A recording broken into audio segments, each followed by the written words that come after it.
Well, good evening to everybody. Welcome into another night of Central Lyon George Little Rock Lions football here on the Central Lyon Broadcast Network. My name is Joel Viss. Glad to have you along with us here tonight once again for week number 2 of the 2024 season and the home opener for the Central Lyon George Little Rock Lions here at Dicknall Field in Rock Rapids. A beautiful night here in Rock Rapids. The sun is out. It's still pretty warm, but there's a little bit of a chill in the air. It definitely feels like fall football weather out there. There's no real breeze to think of right now out there. Very still. You can see in the background there the trees not moving there above the visiting bleacher stands. As we sit here at Dicknall Field, you can see a lot of the players making their way out, going through their warm-ups. We're getting ready for senior night here at Central Lyon George Little Rock. As well as we do that in the first game of the regular season at home, we'll recognize all of the senior players and cheerleaders and managers here tonight. Also coming up tonight at halftime, a special presentation. The junior cheer squad will be on hand to entertain us for our halftime tonight. So great to see those kids out there. They've been working hard with the cheerleaders throughout the week, and now they get their time to shine and their time to perform coming up at halftime. For the football team, you see the two players out there. You see the Lions there on the left. They are wearing their home purples with the yellow helmets. And for the MOC-Floyd Valley Dutch, the opponent for the Lions here tonight, wearing the black pants and the white uniforms with the purple helmets on the right. For the Lions, started off with a tough loss on the road to open up their 2024 campaign. 20-19, they dropped that first game to Emmitsburg on the road in what was really a great football game, back and forth battle. And just for the Lions, made a few too many mistakes and definitely some crucial mistakes late in the fourth quarter that took that win away from them as they feel. And talking to Coach Eben, we'll talk a little bit more about that. You'll hear from him later on in our pregame show. A great interview with him talking about the good things that we saw out of that Lions team and some of the miscues out there and what he's going to do with his coaching staff to shore things up as the weeks go on. For the MOC-Floyd Valley Dutch, they picked up a win last week against Unity Christian in a crosstown rivalry there down in Orange City, and it was a tough battle for them as well. 22-18, they came out on top, scored 2 touchdowns in the fourth quarter to take that win away from the Knights and come away with it, led by their quarterback Blake Albers, had 3 touchdowns, 250 yards through the air in what turned out to be a pass-dominant Dutch team. Not traditional. They definitely would rather run the ball. Talking to Coach Grant Hegstad earlier in the week. Have an interview. You'll hear from him later on. He'd like to establish more of a running game with his football team, but is glad to know that when the running game isn't working, he's got a quarterback in a 3-year starter winging the football down the field that he can rely on. So 1-0 for the Dutch. The Lions 0-1 as we come into tonight's ball game and still in non-district play. The Dutch come out of Class 3A District 1, where the Lions are Class 2A District 1 for this non-conference matchup. Lions out there running through their offense. You can see a couple of the younger kids out there. We saw that last week. A few new names out on the football field, led in the backfield by quarterback Jaden Dale. He did an exceptional job running the offense there in his first game out as a Lion. In the backfield, Michele Saddam starting at tailback here tonight. He showed up and had an excellent game as well. And obviously last week we got to see Matt Albert really exhume as the new wide receiving target. 9 catches for 167 yards for Matt Albert last week against Emmitsburg. What a great game that he had. Set a school record for most catches in a game for a CLGLR football player. So congratulations to Matt on that, as well as a lot of other players filtering in as well.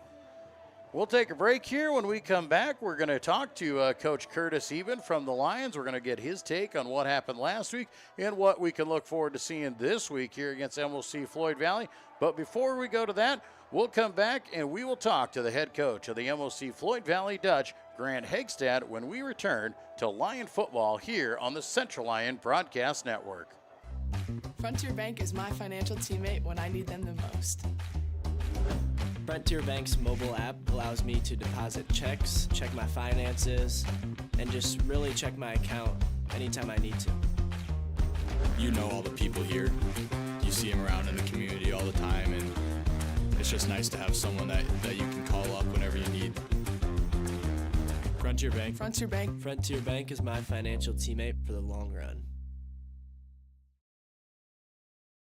Here at Pizza Ranch, we always want to give you more variety. That's why we developed Buffet Your Way. Order your favorite pizza for the buffet and we'll bake it and make sure you get the first slice. Like thin crust prairie, pepperoni and green olives on stuffed crust, stampede, buffalo chicken with jalapenos. You name it, we make it. Oh, Carl, I wasn't actually ordering. No, Carl, don't be like that.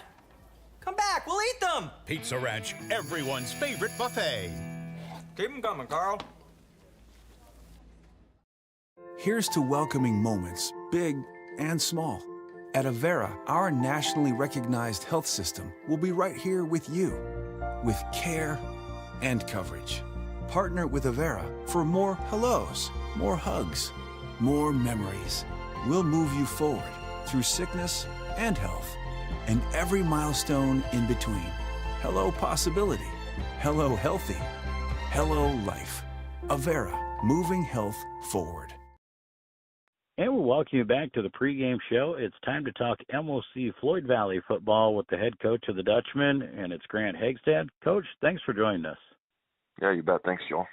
Coach, let's talk about last week, week number 1. Always a challenging week. You're not sure what you're going to get from your team. You finally get them on the battlefield, and you get them going, and you ended up in quite the dogfight with Unity Christian, but able to come out on the right end of it. Yeah, you're absolutely right. Week 1, you're always a little bit uncertain what you're going to have because the only measuring stick you have at that point is yourself in practice. And so our guys were certainly eager to have the chance to go compete last week against Unity Christian and get week 1 under our belts. And you described it well. It was a dogfight to the finish. And, a lot of credit to Unity Christian just for the fight that they had in them. But just really proud of our kids, too, for the resolve that they showed throughout the course of the 4 quarters. They battled through some adversity. But when the game was on the line and we had to make some plays, we had some guys that really stepped up for us. So proud of them for that. Yeah, and you scored 2 touchdowns in the 4th quarter to come away with that win. Blake Albers, a great game for him throwing the football. Is that something you were ready to do, throw the football as much as you did last week, or were we looking more to the run game, and that's just how the game played out? Yeah, Blake's done a great job for us. He's in his 3rd year as our starter now, and so we've got a lot of confidence in him just as who he is, helping guide our offense and lead us in that way. He's good through the air. He makes good decisions, takes care of the football. There's a couple from Friday night he'd love to have back, just because that's what week 1 can be sometimes is you got to figure things out and where we're at again. And so it was good to see him learn week 1 how to fight through some adversity, and he made some big plays for us, there to finish the game. Run game wise, there's just some things that we need to shore up. Our execution was not on par with where we want to be. And so that's been an area of focus for this week is just focusing on that part of our offensive attack because that's got to be a piece of it as we move forward in the weeks ahead. Well, and that is the fun part about getting week 1 under your belts. You get some tape to look at, and then you can make those adjustments.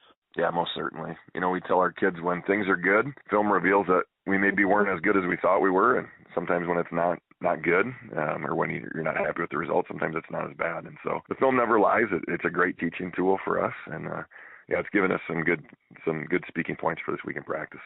Well, it's a big week for you. You go on the road, and you get a big test. Central Lyon, George Little Rock, always you got to expect that good battle when you go and face the Lyon County teams, and it's been a lot of fun over the years. What can you expect this week when you come to Rock Rapids? Yeah, there's no question. I think there's truth to the saying of tradition never graduates. And so if you look at Central Lyon, George Little Rock football over the course of the last many years, they're a strong established program that's done some really good things over the course of many different seasons. And you look at the last couple with them specifically, they've had some pretty special teams with some pretty special players. And, while certain groups of guys move on, Coach Eben and his staff have done a great job building a program that has sustained success. So it's a testament to them. And so we know Friday night's going to be a great test for us. And when you go up there and you line up against the Lions, like you said, the scheme that's going to come out there. But watching their tape from week 1, what are some of the things that you see that you got to be prepared for? Yeah, it's no surprise. I mean, the Lions are extremely physical. You know, they come off the ball hard, they block well, they sustain their blocks well. Defensively, they move as a unit together and they team tackle. And so physicality is certainly one of their gifts. The other piece that I always notice with them on film is they're a team that is so disciplined within their schemes. You know, whether it is offense, whether it's defense, you kind of know what they're going to try to do. It's the challenge for you then as the opponent is, can we be disciplined enough even within our own schemes to just make sure our execution is on par to do what we need to do to take care of business. And so I'd say physicality and discipline are certainly keys that Central Lyon has built a program upon. Well, going into tonight's game, what are some things that you think that you've seen that maybe you might be able to take advantage of and maybe get an edge? Yeah, you know, I think I look at us in terms of how can we best prepare for this week. Again, I mentioned it. Our run game was not very good last week. And to not take anything away from Unity Christian, but our execution just was not where we would like it to be either. And so that's been a big point for us is regardless of whoever the opponent needed to be for week 2, we've just got to be better in our execution, specifically with our run game. With our pass game too, just cleaning some things up, which is to be expected through week 1. Defensively, you know, I thought our guys did a really good job last week against a really athletic Unity Christian team. As I look for us to prepare defensively for Central Lyon this week, it's going to be a more physical team with a little bit more size. And so, again, a team defense orientation is going to have to be where we're at. We're going to have to do it together. And then special teams every week matters. And so, you know, while Central Lyon maybe didn't have big plays through that last week, the potential is always there. And so we've got to shore some things up there to make sure our execution is really good as well. And when you go on the road, especially early in the season, you talk about Blake Alvarez being a 3-year starter for you. How does the experience go to helping your team for that first road test of the season? Yeah, you know, the fact that it's not the first one for many of these guys is a big deal. You know, we've got 14 seniors that are leading us really well this year. So for them to not be their first go-around is certainly helpful. We've also got a lot of kids coming back as juniors this year that played as sophomores. So the fact that they had time on the field even to last fall in preparation for what this year was going to be is certainly a benefit to have going into the first week on the road. And so we feel pretty good about where we're at just because of some of the leadership that we have from those guys. What do you see as some of the keys to picking up a win in Rock Rapids this week? Yeah, you know, a lot of the focus this week has been on us, Joel. Again, we did what needed to be done last Friday night to secure a victory. But even within that, there was a little bit of us that was just still hungry because we just knew we weren't at our best. And so, you know, really within all of our 3 phases of the game, we've got to be better just in terms of our execution, our consistency within that. Our kids' effort is always really good, so I'm pleased with that. But if we can clean that up, I think our successes as a whole will be improved as well. And, you know, complementary football is important. And so being able to help each other out, you know, whether it's offense, defense, special teams, so that we as a team can be in the best position is also big. And we know Central Lyon is going to give us a 4-quarter effort, and so we've got to make sure that we match that as well, that we play the duration of the game, that we're ready from the start, and that we also compete and fight to the finish. Well, Coach, we appreciate you spending some time with us this week, and we wish you the best of luck. Appreciate it. Thanks, Joel. That is the head coach of the MOC-Floyd Valley Dutch, Grant Hegstad. We'll be back with more of their pregame show when we return.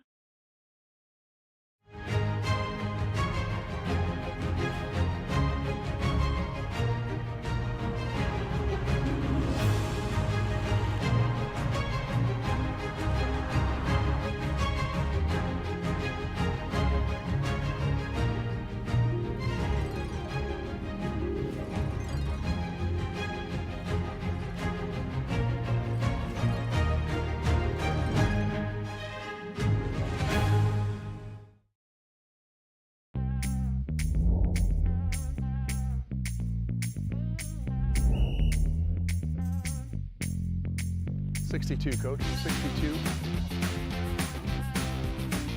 First down. We're doing this so that the kids can continue to play. Like we used to enjoy playing when I was in high school. I understand how fun it was, and I want that same fun to be had by the kids now. So that's why we need more officials to keep these games going on.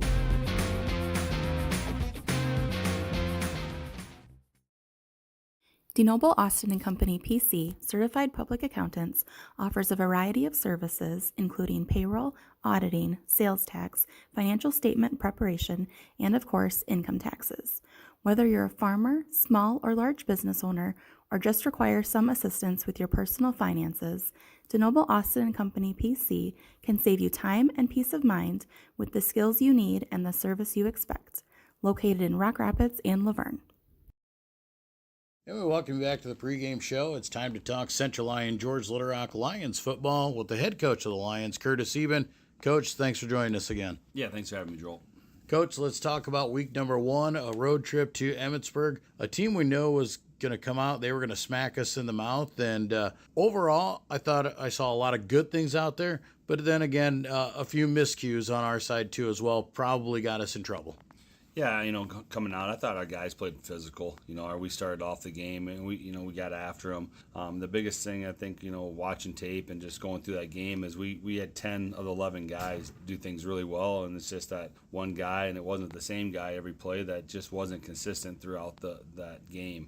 From offensive line to our backfield, our receivers, defensive side of the ball, kind of the same thing. So we kind of just broke down a little bit on both sides of the ball just too many times. In big games like that, when you play a quality football team like Emmitsburg, that the returning starters they have and the effort they give, that big plays are gonna. You had to limit those or make the big plays, and 2 or 3 plays a game that can decide it, and that's what happened on Friday night. They made the play right before half with 20 seconds left on lawn score. We fumbled the ball inside the 5. Really felt like that was a great drive by our guys, and then later on we put the ball on the ground again. We had opportunities throughout that game to put points on the board, and again, it just fell short. But one thing that I told our guys, it was not an effort issue, just more or less a discipline and accountability things. And so, this week we really worked on it again, like we have all year. And hopefully our guys understood and are ready to respond for tonight. Well, we talked about this team and how important these early games are going to be for learning and getting used to that discipline. How does being in a close game like that really help them out of week 1? Yeah, absolutely. And the fact of conditioning, number one, we had a lot of guys that played a lot of reps and a lot of minutes, and when you stress yourself like that throughout a 4-quarter game, it's only going to make you better down the road. And hopefully those two-way guys are building up their endurance and helping that out. I really felt like I thought Jaden, that quarterback, did a nice job of just controlling the offense and settling in as he went along. He really did things better. Matt Albert set a school record on receiving catches with 9. I thought Michelet ran better as the day went along. Our offensive line played better. Defensively, we got a sound as the game went along. So everything just kind of settled in, and we just made too many mistakes, and including PAT. If we make 2 of those kicks, we walk out of there and we win the game, and we have a different perspective. But, so we had to really sharpen up from special teams, offense, defense this week, and as we face an extremely good MOC team. Well, let's talk about MOC coming to Dicknall Field this Friday night. Another team that returns a few starters from last year. They've got a few athletes out there, and they're definitely going to come in ready and put us to the test.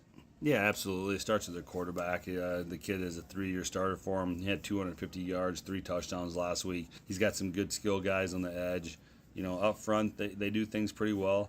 As I told somebody else, they remind me a lot of Central Lyon George Little Rock football. They're very disciplined. They're not flashy. They do the little things right. They're pretty consistent on defense. They always play tough defense, especially when they play us. So it's just one of those things when you look at what they have returning back and what from both sides, offense and defense. They got good numbers, a lot of experience, and so we really have to play. We had to play better than we did last week, and tonight will show that. Well, we come out of week number 1, and obviously we're trying to build some depth out there, trying to get kids as much playing time as possible. How are we doing injury-wise out there, depending on how the games are going? How are our kids holding up and building back towards getting some more depth? Yeah, obviously in big games like that, when it's close, you got to rotate guys in, and so our rotation is our depth and our rotation has been good. No new injuries coming out of there. Just some bumps and bruises, but nothing major. So just our other guys are still healing. It was in fact that was a good. It was a good week for that, I should say, for our guys, and getting a lot of different guys on the field, a lot of different positions. So again, injury wise and sustainability wise, we're looking pretty good from that standpoint. When we go into a game here against MOC-Floyd Valley, we expect another really tough football game, just like last week. What are the things that we got to make sure we take care of to try and come away with a win? Yeah, I think it's the biggest thing is being disciplined, accountability from the offensive line, running backs, and things like that to make sure we know who we have and where we're going. And then after that, I just take care of the football, minimize our turnovers. On the defensive side, minimize the big plays and make plays and create some turnovers. So they're again with the amount of upperclassmen and playing experience. I don't expect them to make too many mistakes. So we got to really make the time of our possessions on the offensive side and really control the line of scrimmage on both sides of the ball. Well, and one thing about this too is when you get a team like MOC-Floyd Valley, we do like to go on the road. It's kind of fun to get focused and be business-like on the bus, but there's just something about playing at Dicknell Field. Yeah, absolutely. We play pretty good football when it's on our field, and our guys, they know the tradition, the history that field holds, and it just feels different when you walk down and you got that home field, and you can settle in from a standpoint of feeling comfortable to begin with. So definitely think that's going to help us, and our guys will be. I think the focus will be there, and again, we're excited to play that game. Well, Coach, we appreciate your time every week, and we wish you the best of luck this week. Yeah, thanks for having me. That is the head coach of the Central Lyon George Little Rock Lions, Curtis Eben. We'll be back with more of the pregame show when we return.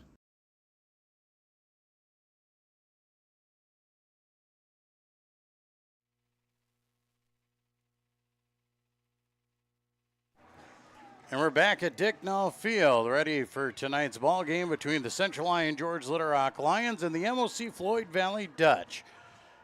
Both teams making their entrances onto the field. We welcome you in here as you see the colors being presented out in the north end zone. We are moments away from going to our national anthem here tonight. We welcome you in. My name is Joel Visk. Glad to have you along for tonight's broadcast on the Central Lyon Broadcast Network.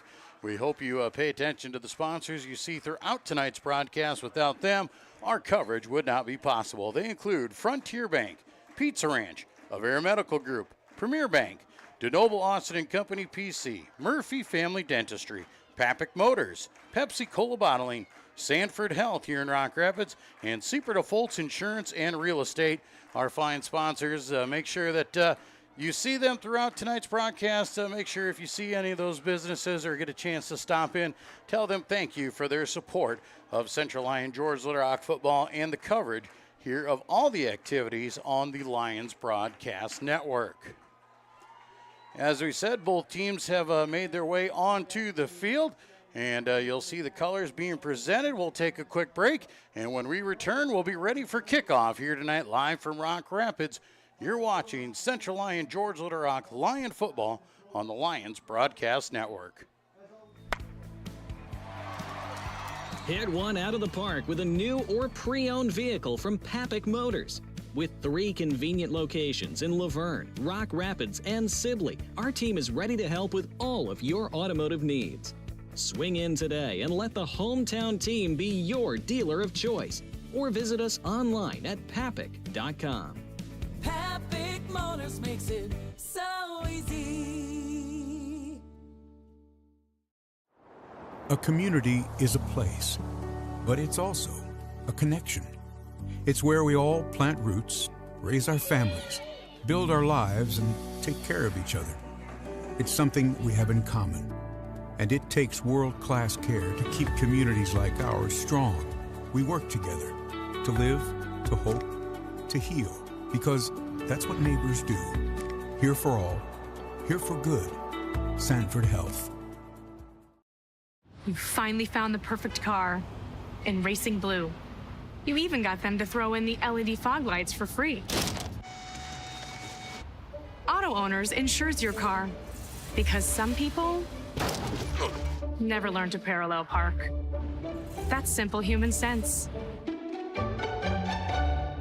Ask Seaport of Foltz Insurance and Real Estate in Rock Rapids, Iowa, if Auto Owners makes sense for you. Keep going. More.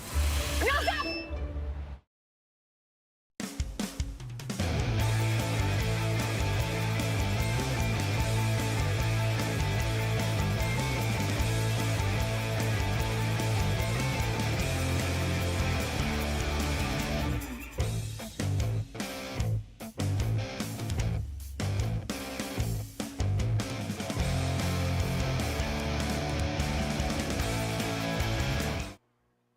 And once again, you're getting a live look in here. Welcome to Dicknall Field in Rock Rapids for tonight's matchup in week number 2. Live from Rock Rapids here between MOC-Floyd Valley and the Central Lyon George Little Rock Lions. My name is Joel Visk. Glad to have you along on the Lions Broadcast Network. We ask you, if you're new to the Lions Broadcast Network, that you jump up and subscribe to our YouTube channel. When you do that and you become a subscriber, we'll be able to let you guys know when we post videos or we start live broadcasts so you don't miss a thing. You can also follow Central Lyon on Facebook and on Twitter, and you can keep up on all the latest news happening in the school district. Upcoming events here on the Central Lyon Broadcast Network. Coming up on Tuesday, JVR and JV volleyball versus Spirit Lake starting at 5:30 in the afternoon.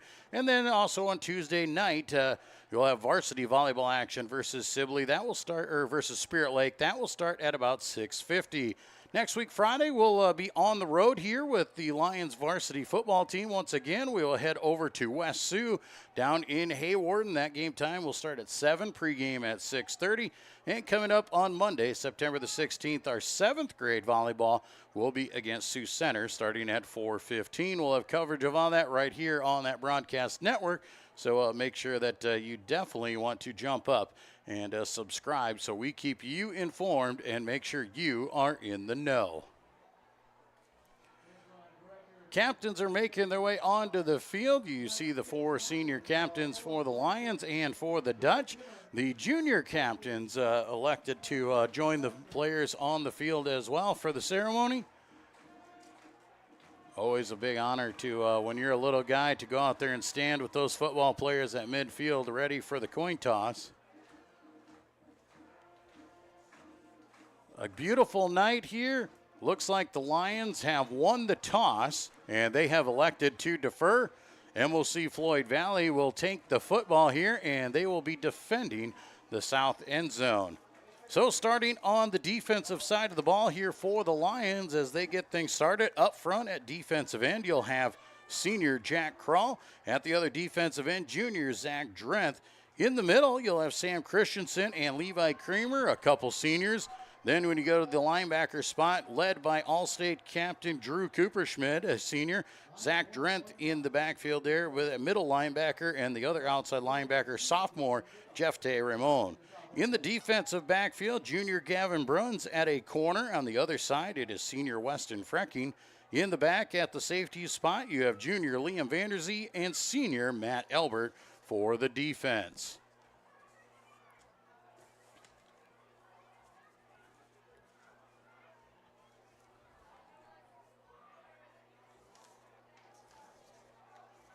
Lions and Dutch here as we get ready to go. Dutch come into tonight 1-0 on the season.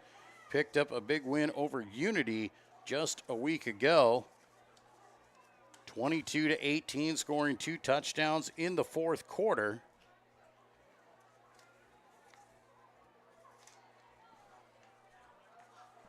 Quarterback Blake Albers for MOC-Floyd Valley, throwing for 71% completion ratio, 250 yards through the air to help them to that win. For the Lions, 0-1 coming into tonight.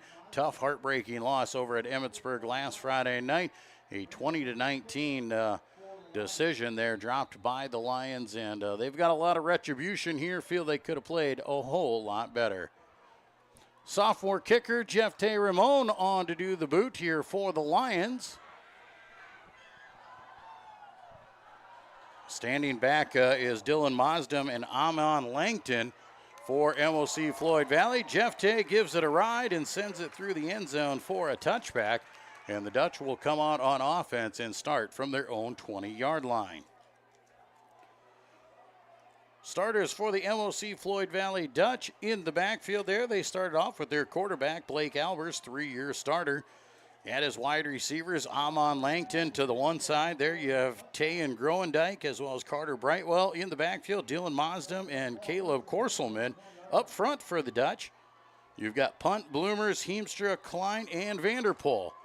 Shotgun formation right away for Albers to start here. He's got trips to the right side. High snap, gets it away to Mazdam. Nice little tip drill. And Mazdam gets upfield for a positive gain. And that's your 3-year starter at quarterback making something out of nothing. The snap was way high, played a little volleyball and tipped it over to his tailback. And Dylan Monsden able to carry the ball ahead for about 4 yards on first down. 2nd down and 6 here for the Dutch on the opening drive of tonight.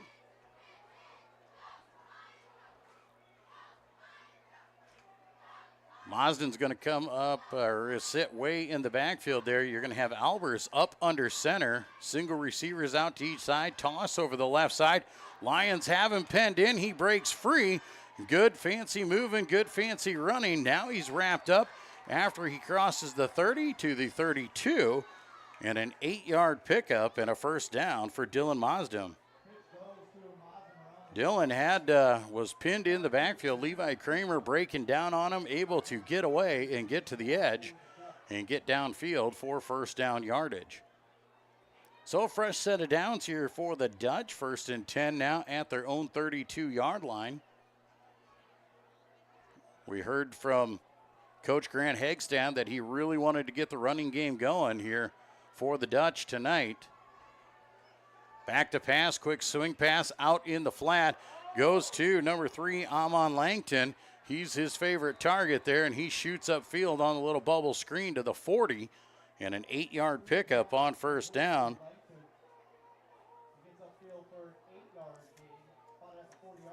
Langton last week had a nice game for the Dutch. Had 6 catches for 62 yards and 2 touchdowns.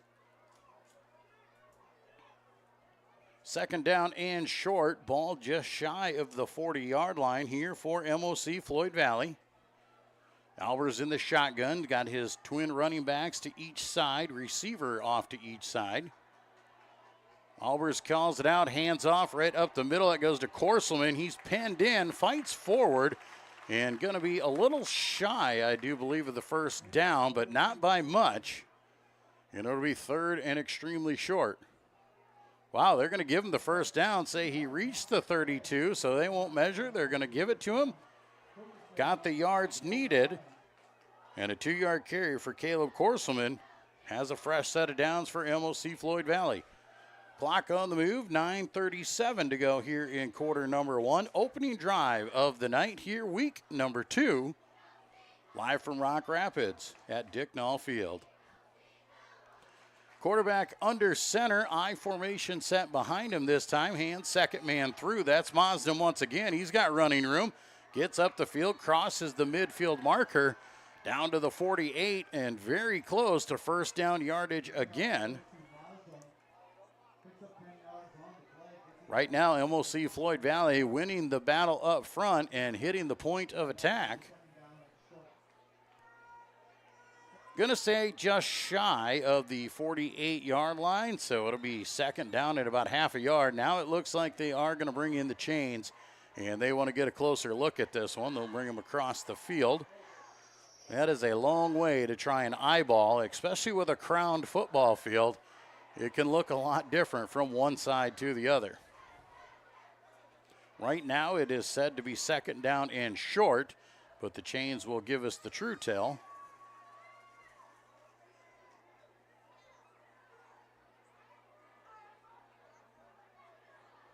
Officials stretch the chains, and they will say it is good enough for a first down. So the ball will be just shy of the 48-yard line. Tip of the football is there. Dylan Mosden, 10-yard gain to move the chains.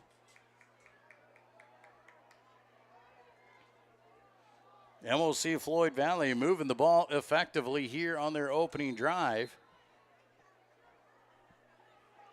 Shotgun formation this time for Albers. He'll fake the hand, drop back to pass. Under pressure, finds Mosden underneath on the screen. He's got a first down and more. A flag in the backfield as he is knocked out of bounds at about the 15-yard line. But I do believe that one is going to come back. A flag back at about the 35. You'll see probably a block in the back against the Dutch.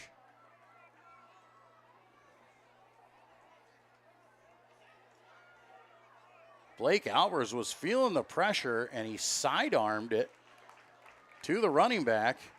to get downfield, and it is a holding call against MOC-Floyd Valley back at the 35-yard line.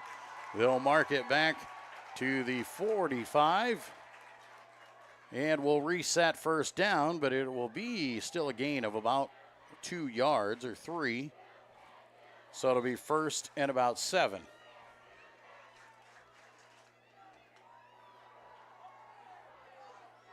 So first down and 7 as we reset after the penalty. I formation once again as Albers is up under center. He'll hand to the fullback this time. Korselman fights through a few, spins off another tackle, still on his feet, and carries it down to the 35-yard line for a tough run of 10 and a first down. Caleb Korselman, nice little run for the Dutch fullback. Dutch are winning the battle in the trenches, and the Lions are struggling to stop them. An impressive drive to start the ballgame here for MOC-Floyd Valley. Shotgun formation, 4 wide this time. Mazdam stands to the left side of Albers. And a flag will fly. Looked like the left tackle for MOC jumped a little early, got a little shift in the shoulders. And a 5-yard penalty will be walked off. It'll be first down and 15.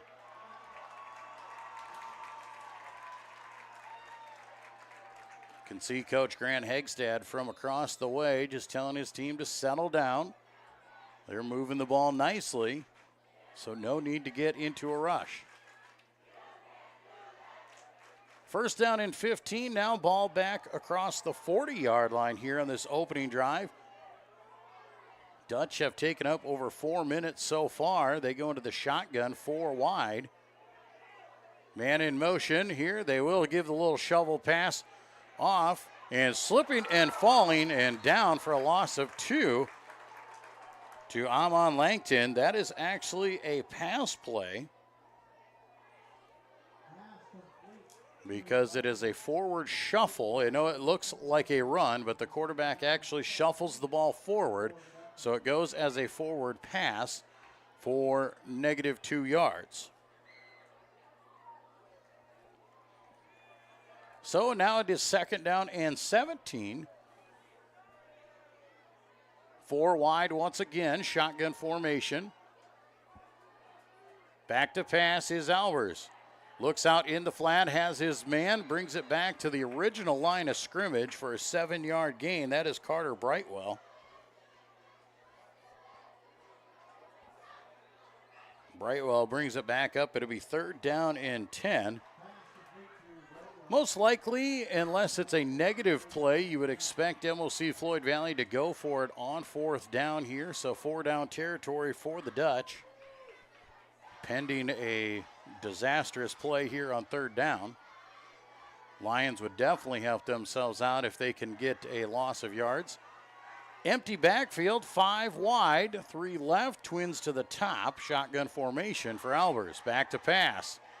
He's looking left side. Here's the heat. Now he's going to tuck and rolls out, keeps it up, throws it over the top as Mazdam all alone, and he is found in broken coverage for the touchdown. 35-yard touchdown pass from Blake Albers to Dylan Mazdam, I should say. And that is part of a quarterback keeping the play alive. He was able to elude the pressure, roll out, and the breakdown in coverage allows Mazdam to get behind the linebackers and find him wide open for the touchdown. Kick is up, and the kick is through for MOC-Floyd Valley. 6:55 to go here in the first quarter, and it's a 7-0 lead for the Dutch. We'll be back with more Lion football here on the Central Lyon Broadcast Network. Frontier Bank is my financial teammate when I need them the most. Frontier Bank's mobile app allows me to deposit checks, check my finances, and just really check my account anytime I need to. You know all the people here. You see them around in the community all the time, and it's just nice to have someone that you can call up whenever you need. Frontier Bank. Frontier Bank. Frontier Bank is my financial teammate for the long run.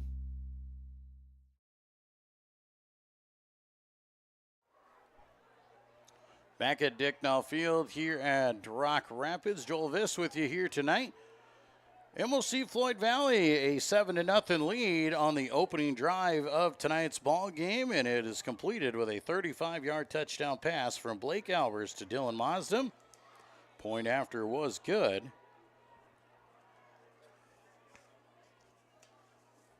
Dutch now on to do the kicking duties here tonight.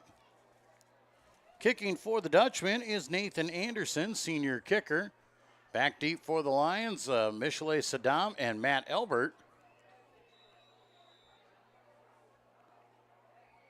Anderson has the official sign, ready to give the ball a boot. And a short little pooch kick over the top will be caught by Huygens. And Jason Huygens will bring it up across the 30 to about the 32, maybe the 33-yard line, depending on where they spot the ball. And the Lions will go on the offensive here. Starting for the Lion offense here tonight, led by sophomore quarterback Jaden Dale in the backfield as well. His sophomore tailback, Michelet Saddam. Wide receivers are seniors Jason Huygens, Thomas Herbert, and Matt Elbert. Wingback Drew Cooperschmidt. Up front in the line, Jack Krall, Sam Christensen, Reagan Hashi, Ethan Knobloch, and Zach Drenth for the Lions. First down and 10. Handoff goes to Michelet. Michelet puts the head down and powers ahead to about the 34 for a tough couple. 2-yard pickup on first down will set up second down and 8 for CLGLR.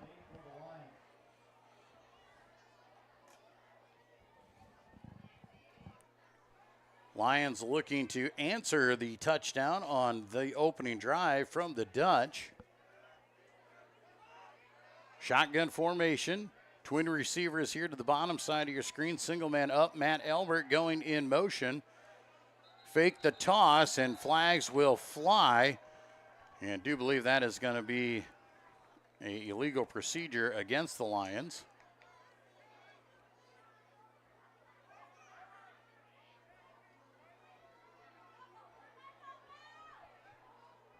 Five-yard penalty will back the Lions up behind the chains.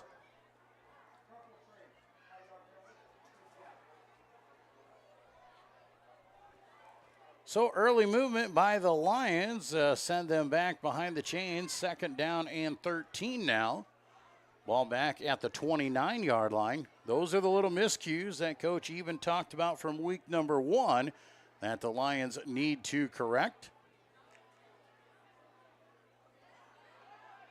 So Lions come out in the shotgun once again. Twins go to the top side this time around. Jaden Dale rolling out left side. Throws out in the flat over the top. Looking for Matt Elbert. Can't find his man as he's a little high on the pass. It'll be incomplete. And that'll bring up third down. So third down and 13. Clock stops on the incompletion with 5:41 to go here in the first quarter. Lions trying to get a first down here. Want to at least try and flip the field position. Trailing by a touchdown. They're going to go 4 wide. 3 wide to the top side. Single man here to the bottom. That is Herbert. Dale back to pass. Looks over the middle and overshoots Gavin Bruns. Bruns was crossing the field, and once again, the pass was just a little too high. Can't bring it in. That'll bring up fourth down in a punting situation for Central Lyon George Little Rock. Drew Cooperschmidt on to do the kicking duties for the Lions. Back deep to return for MOC-Floyd Valley is Amon Langton.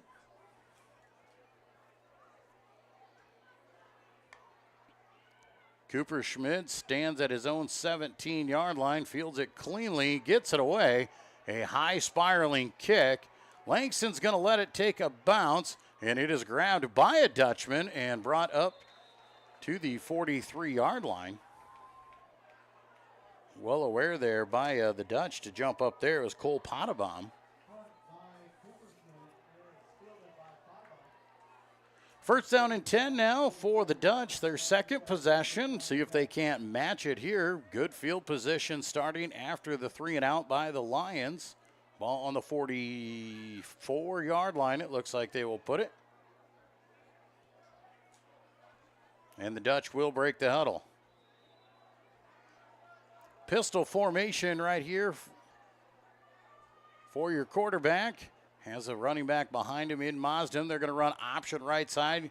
Pitches it out to Mazdem. He'll cut it up the field to about the 48-yard line for a pickup of 4. Dylan Mazdem only had 10 carries last week for MOC-Floyd Valley for 20 yards. Already has 4 carries for 14 here in the first quarter. Clock back on the move here with second down and 6. Pistol formation once again. Receivers off to each side. Well, an I formation up under center, and the flags will fly. Some early movement against MOC-Floyd Valley. Seen a couple of those miscues here by both teams. MOC-Floyd Valley was able to overcome the penalties on their first drive.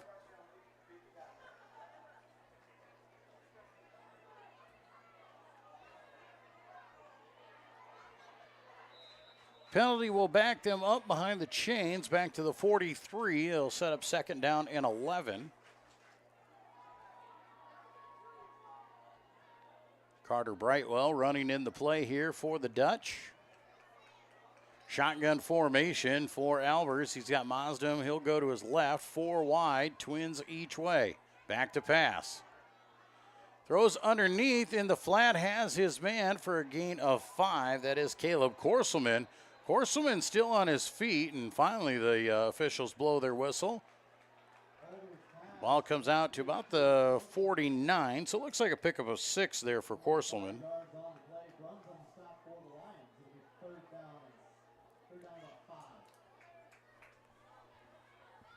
Third down and 5 here, right shy of the midfield marker for MOC-Floyd Valley on their second offensive set here tonight. Got a big play on their first drive to score the touchdown. Now looking for more. 3 wide here to the bottom side. Single man up top. Shotgun formation as Albers is back to pass. He's going to throw out in the flat. Has his man. That is Langton at the 40-yard line. He'll have enough for a first down as he carries it inside to the 39 for a 12-yard pickup.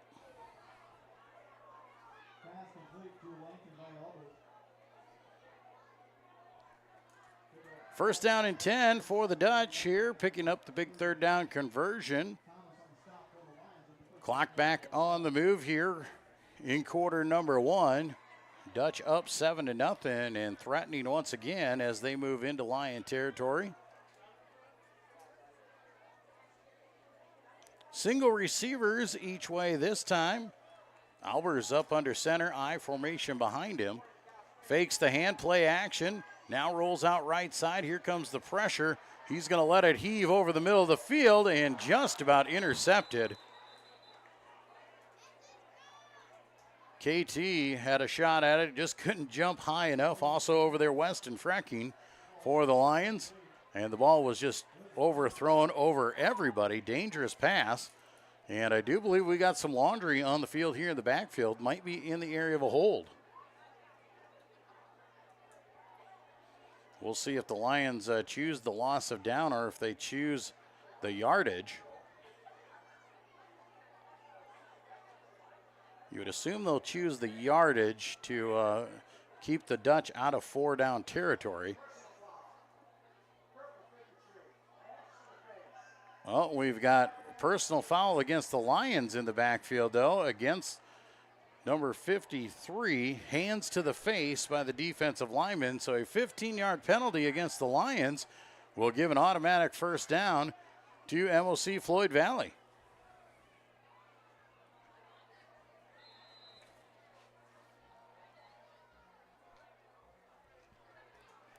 First down and 10 for the Dutch. A free first down Moves him inside the 30-yard line. I formation behind Albers. Hands off Mazden, right side. He is hit and dribbling his way through there, just fighting, keeping pumping the legs inside the 20. A flag flies in the backfield. We'll see what this one is. And this one is holding against MOC.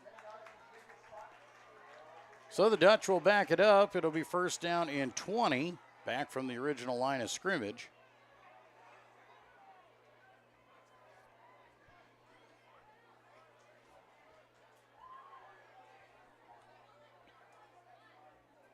Ball now set at the 34-yard line. Just under 3 minutes to go here in quarter number 1. Dutch holding on to that 7-0 lead and looking to pour on some more. Shotgun formation. Single receivers each way. Twin backs alongside. Handoff on the draw goes to Mazden. He is hit and wrapped up. Lions catch him in the backfield back at the 35.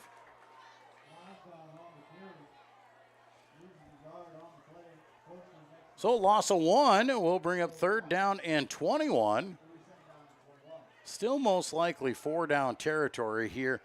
Would be a heck of a long field goal for a high school kicker.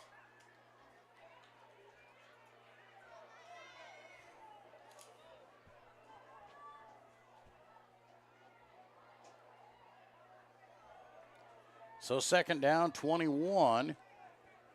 4 wide this time once again. Back to pass is Albers. He's going to heave it down the sidelines, looking for his man, and going up is Langton.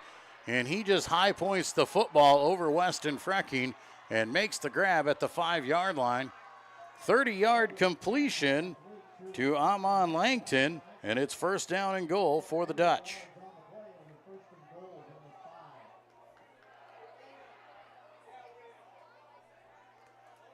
First and goal from the 5. Dutch threatening once again here, trying to go up by 2 scores in quarter number 1.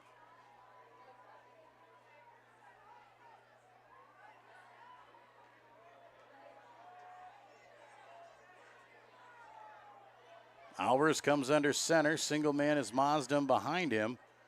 He'll hand off. Mazden over the right side. He is blown up in the backfield. KT coming through. Kendrell Thomas, that is. Reagan Hashi also in on the mix. Jeff Tay Ramon converging on the tackle. Flag flies. And it is holding against MOC. And the Lions will back them up outside the 10. Back to the 15-yard line. First down and goal now back at the 15. Minute 25 to go here in the first quarter.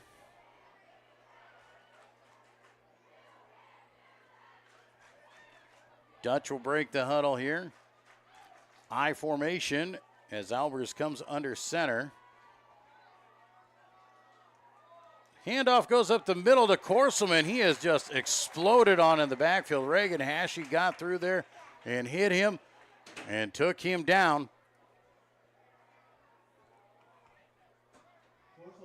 Reagan Hashi coming through there, making a great hit.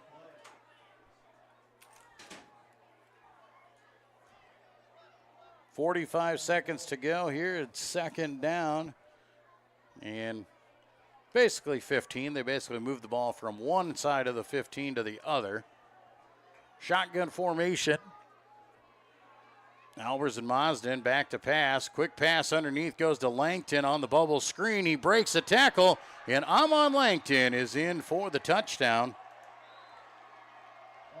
15-yard reception there for Amon Langton. Has the Dutch up 13-0.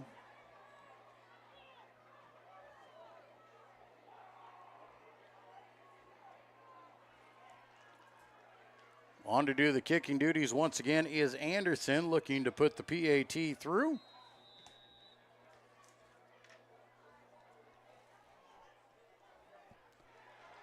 Kick is up, and the kick is good. 24 seconds to go in the first quarter. MOC-Floyd Valley leading Central Lyon George Little Rock 14-0.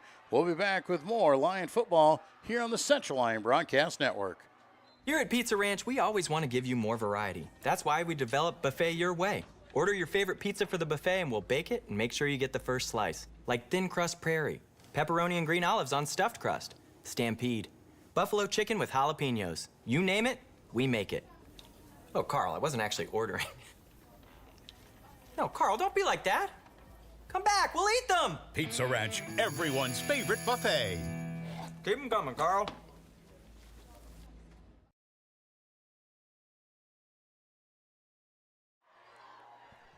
Back in Rock Rapids here at Dicknall Field. Joel Viss with you here tonight on the Lions Broadcast Network.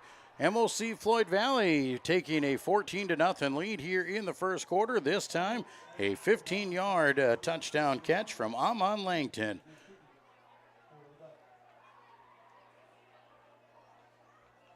Back on to kick here once again is senior kicker Nathan Anderson for the Dutch. Once again, back deep, Michelet Saddam and Matt Elbert, the deep backs. We'll see if they try a shorter kick again here or if they decide to kick it deep to the Lions. Short kick once again goes up. It is Peterson this time, and he grabs it, but it falls through his arms. Now gets upfield and takes it across the 25 to the 26. Egan Peterson.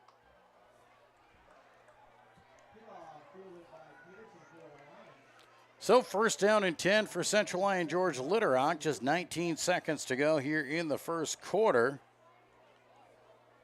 Lions went 3 and out on their first drive here tonight. Now heading up for drive number 2 in the closing seconds here of quarter 1. Shotgun formation for Dale. He's got twins to the top side. Single man to the bottom is Herbert. Drew Cooper Schmidt will shift left to right, and they'll hand off to Michelet. Michelet puts the head down, fights his way out to the 30-yard line for a pickup of 3. That'll set up second down and 7, and most likely run us out of the first quarter of play. After one quarter, MOC-Floyd Valley leading Central Lyon George Little Rock 14-0. We'll be back with more Lion football here on the Lions Broadcast Network.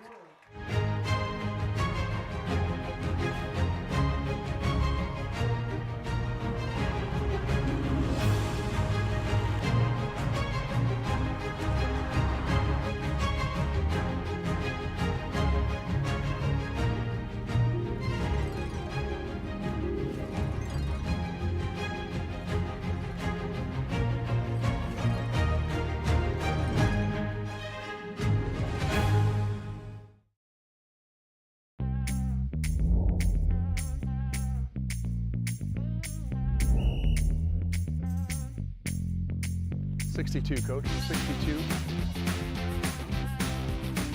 First down. We're doing this so that the kids can continue to play. Like we used to enjoy playing when I was in high school. I understand how fun it was, and I want that same fun to be had by the kids now.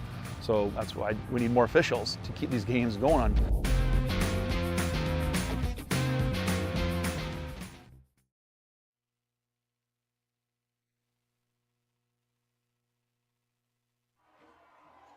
Welcome back to Rock Rapids here at Dicknall Field for the start of quarter number 2. MOC-Floyd Valley leading Central Lyon George Little Rock 14-0. Lions with the football. Their second drive here of the ball game is all.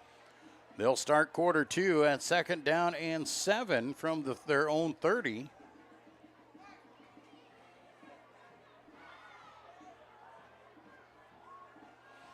Lions will come out in that pistol formation. Twins to the top side, single man here to the bottom. Handoff goes to Michelet once again. He breaks through the middle, gets up the field. A flag flies at about the first down marker. Looks like it could be in the area of a hold. Michelet did carry it out to the 40-yard line. It would be the first down of the night for the Lions, pending the penalty. And it looks like it's going against the Dutch.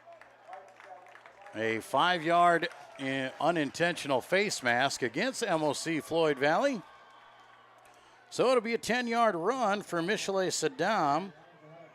Tack on another 5, and it'll be a first down and 10 for the Lions at the 45-yard line.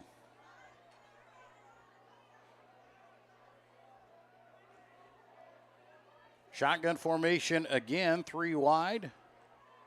Jaden Dale, quick pass out in the flat. He's got Cooperschmidt with some blockers. Cooperschmidt just bowls over the defender as he goes inside, gets knocked out of bounds and takes a hit. And I think they're going to get 15 more yards tacked on for a late hit out of bounds by Korselman. 12-yard pickup on the reception from Jaden Dale to Drew Cooperschmidt.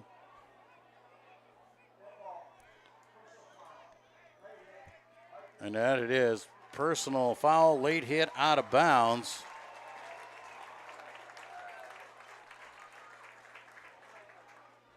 Korselman just getting there a little bit late as Cooperschmidt had rolled out of bounds and then took a hit from Korselman. So the ball will be moved inside the 30 down to the 28, and the Lion offense showing a little life here on their second possession. Desperately needing one here as they trail by 2 touchdowns. Lions will go 4 wide. They're going to send 3 to the top side. Single man is Jason Huygens here on the bottom. Michelet Saddam out in the flat there. Swing pass goes through his hands, and they will call it incomplete. Dangerous pass there. Pass will be called incomplete and stop the clock and bring up second down. A little bit too hot coming out of the hands, but a flag in the backfield in the defensive side here. And they'll say there is no flag for ineligible receivers downfield as the pass was in the backfield behind the line of scrimmage, so it's essentially a run, so you cannot get an illegal man downfield on that. That is one of those things. If you throw a screen pass, you throw it to the running back, as long as it's behind the line of scrimmage, you can avoid that illegal man downfield with an offensive lineman. Second down and 10. Ball at the 28-yard line. Michelet in motion once again. Quarterback keep right up the middle. Jaden Dale breaks to the outside. Dale's going to cut it back up across, fights down inside the 10-yard line. And that is where he will be taken down. An 18-yard run for Jaden Dale. And the Lions have it first down. And we'll see if it's first down and goal or not. They are just on the outside of the 10. And they will say first and goal. They are going to put the ball on the 10-yard line. So Lions do need to get into the end zone from here. First and goal. Shot or pistol formation for Dale. Man in motion, that's Matt Elbert. Handoff goes to Michelet. He's hit in the backfield and brought down. Coming through there for the Dutchman is the defensive end, Drayden Punt. Michelet brought down right at the line of scrimmage. Might have lost a half a yard. Second down and goal, though, for Central Lyon Georgia. Little Rock trying to cut the lead in half here in the second quarter.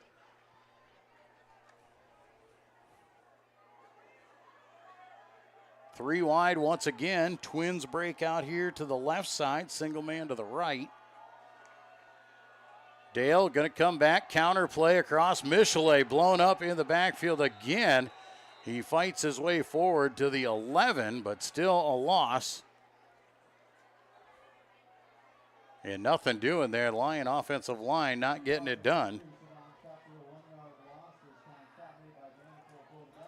So it'll now be third down and goal. Lions moved the ball pretty well to get down to this point to the 10-yard line. Had a few penalties to help them along their way, but have found themselves struggling here the last couple plays. So Lions will come out and they'll send Twins to the right. Single man Huygens here to the left. Cooperschmidt's going to shift. Jaden's going to take it out of the flat, finds Cooperschmidt, cuts it up the field, puts 6 on the board. It's a Lion touchdown. Drew Cooperschmidt, an 11-yard touchdown reception from Jaden Dale. And the Lions are an extra point away from cutting this score in half. Very close play there. Not a lot of room for Drew Cooperschmidt, who just reached out and snagged it with one paw. and able to take it upfield and take it in for the touchdown. Kicking duties tonight being done by Jeff Tay Ramon. Sophomore linebacker Jeff Tay has the ball up, and Jeff Tay puts it through. 9:28 to go in quarter number 2. The Lions have cut the lead in half, 14-7, the Dutch lead here in Rock Rapids. We'll be back with more when we return to Lion football on the Central Lyon Broadcast Network. You finally found the perfect car in racing blue. You even got them to throw in the LED fog lights for free.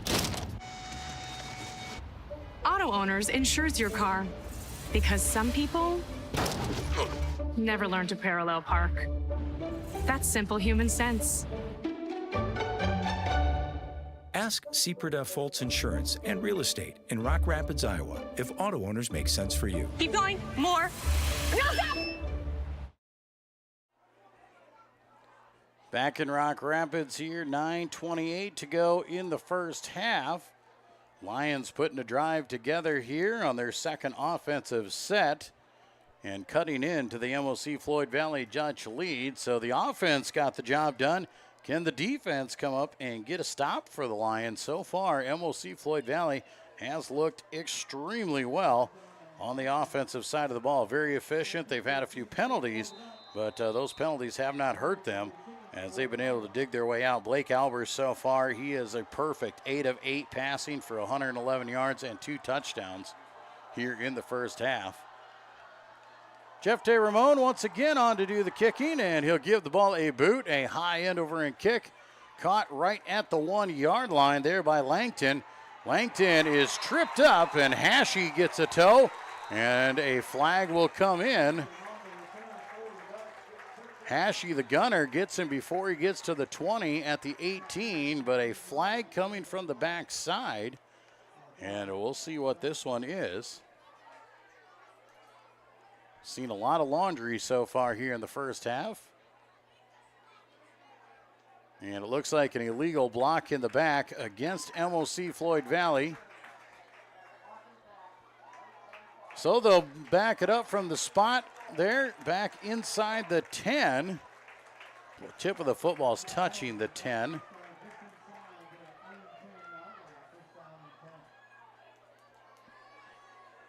So it'll be first down for MOC-Floyd Valley, and they've got a long way to go, 90 yards to make it down there as they take the ball. 1st and 10 under center.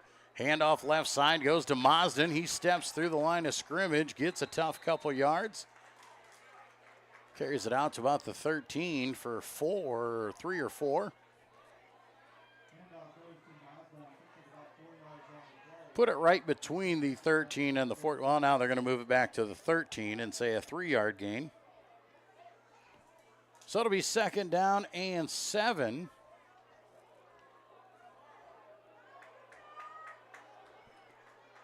Shotgun formation this time for the Dutch. 4 wide, trips to the right side, back to pass, swing pass underneath to Mazden. He's got room, he's got blockers. Going to have a flag and another flag, a couple flags. I think you're going to get Korselman with a block in the back at the point of attack. And then another flag came back at the 20-yard line. So I think you're going to get both penalties are going to come against MOC-Floyd Valley.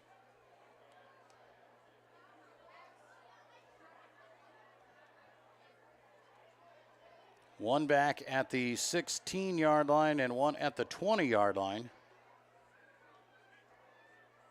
Obviously, the Lions will take the one at the 16, and they will mark it off 10 yards from there.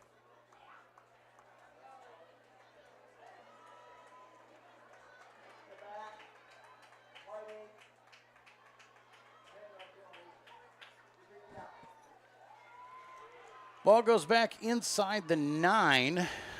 So we'll say the 8-yard line, it looks like.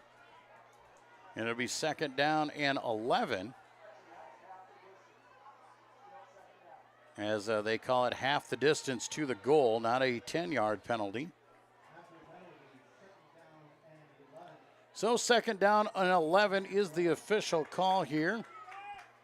Basically going to redo this one. with about a half a yard of distance. Under center is Albers here. I formation, play action. Going to throw out in the flat. He's got Corselman with some room. Corselman breaks a few tackles and carries it out to the 15-yard line. Pickup of 6. Caleb Corselman, a 6-yard reception, his second one of the night. Third down and roughly 5 here. The big third down for the Lions. If they can get a stop here on third down, they'll get the ball back with some really good field position with 8 minutes to go in the half and a chance to tie this one up. But first, you got to get third down. That is something they have not been able to do here tonight. They've put MOC-Floyd Valley in third down a few times, but they've struggled to get off the field. Back to pass here. Pump fake underneath, screen pass. That is a first down and more. As cutting up the field, still breaking tackles, moving his way down. And a big gainer for MOC-Floyd Valley on third down across the 40 to the 41-yard line. Braylon Van Gelder.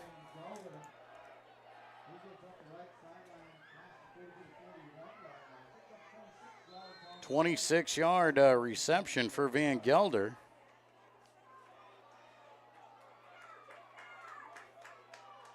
And a fresh set of downs. So once again, MOC-Floyd Valley converts. And they come out in the shotgun once again. 4 wide. Man in motion, that's Langton. Flag flies, early movement up front. So far, the penalties have not hurt MOC-Floyd Valley.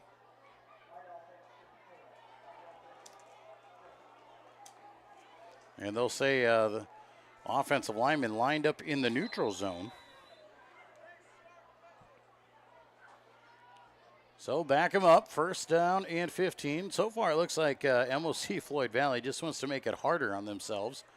They've had those penalties, put themselves behind the chains, but somehow managed to get out of it with some really nice plays.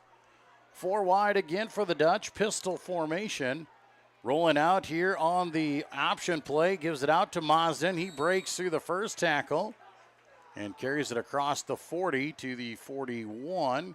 So it looks like he basically got back what they had lost on first down. So it'll be second down and 10. MOC-Floyd Valley doing a really good job. Everybody gets the ball. Excellent runners. They run through the tackles. The Lions are going to have to start shoring some things up on the defensive side of the ball. Got to get wrapping up. Got to get lower. Can't let these guys, you can't wrap them up around the shoulder pads. So second down and 10, 4 wide shotgun formation again. Man in motion. That's Corselman. Fake there. Come back across to Langton. One-on-one. Frecking gets a hand on the ball. It comes loose, and the Lions have it. Weston Frecking one-on-one with Amon Langton and gets the strip, and the Lions grab the fumble recovery, and that's what they want to see. Picking up the fumble recovery, Brady Kirch, sophomore defensive back. Brady Kirch coming in. We see him play quarterback at the JV level, now getting some time on the field. Coach even has said there'll be some opportunities for these young players who want to play. First and 10, the Lions.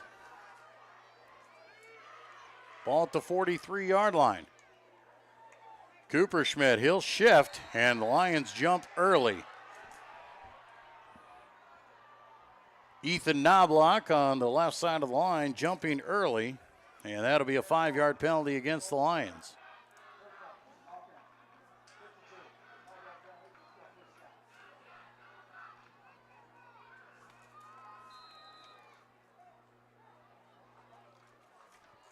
So first down and 15 now. Ball back at the 48-yard line. Pistol formation. Once again, Cooper Schmidt's going to shift. High snap there. Dale hands off right side to Michelet. Michelet powers ahead.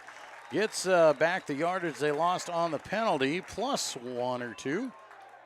And he takes it down to the 41-yard line for a pickup of 7. It'll be second down and 8 now for CLGLR. 7:14 to go in the second quarter. Lions trying to take advantage after the turnover to try and tie this one up before the half. Good crowd here tonight for Central Lyon George Little Rock. Good crowd across the way as well for MOC-Floyd Valley. Thank you all who couldn't make it out for joining us here on the Lions Broadcast Network.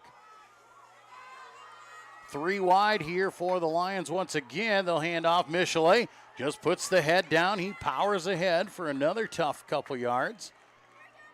Takes it down to the 38-yard line. Looks like he got 3, maybe 4. Looks like they will spot him down at the 37 for a 4-yard pickup. So 4 yards will set up third down and 4. Lions most likely in 4-down territory, barring a negative play. So Twins left, single man to the right, 3 wide for Dale in the shotgun. Jaden comes back, counter to Michelet. Michelet powers ahead. He's going to be short by about a yard, but does grab 3. And it'll be 4th down and 1. Big 4th down here. Lions obviously going to go for it here on 4th and short inside the 30-yard line. And it looks like they're going to bring in Levi Kramer, KT, Kendrell Thomas coming into the ball game. Also coming in is Jack Crawl. And you may see the heavy package. Michelet Saddam out of there. Here it is. Power I. Dale up under center. And the hard count draws Korselman off sides. And Korselman gets nailed for another penalty. And it's a free first down for CLGLR. Lions will switch out here. The heavy package will come out, bring back in the spread. So first down and 10 for the Lions. Ball at the 28-yard line with 5:26 to go here in the half. Shotgun formation. Saddam stands to the right side of Jaden Dale. Twin receivers left here. It's Jason Huygens wide, Matt Elbert in the slot. And you got Thomas Herbert up at the top.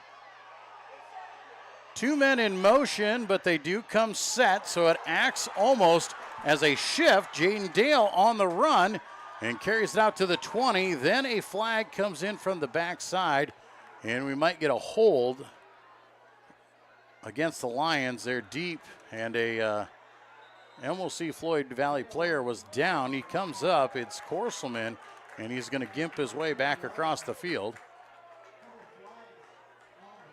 So Korselman walking with a little bit of a limp.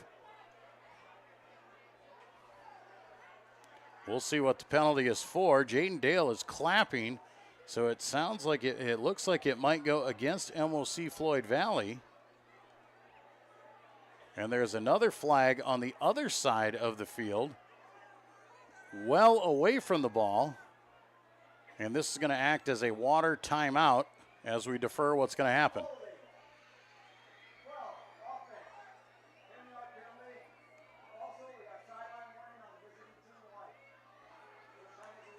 So we have a holding against the Lions. It'll be a 10-yard penalty. And then a sideline warning against MOC-Floyd Valley. Meaning just that players and coaches getting a little bit too close to the field. Got to give the officials plenty of room. In the end, it's a 10-yard penalty against the Lions. Puts them back at the first down marker. Actually a little behind the chains. Back at the 30-yard line. And it will be first down and 11. So after all that mess, we lost a yard. 5:05 to go here in the first quarter. Lions first down and 11 from the 30-yard line. Shotgun formation once again. Lions will send Twins right this time. Huygens to the left. Handoff goes to Michelet up the middle. He spins off a few tackles and picks up some tough yards. Takes it down to the 27 for a gain of 4.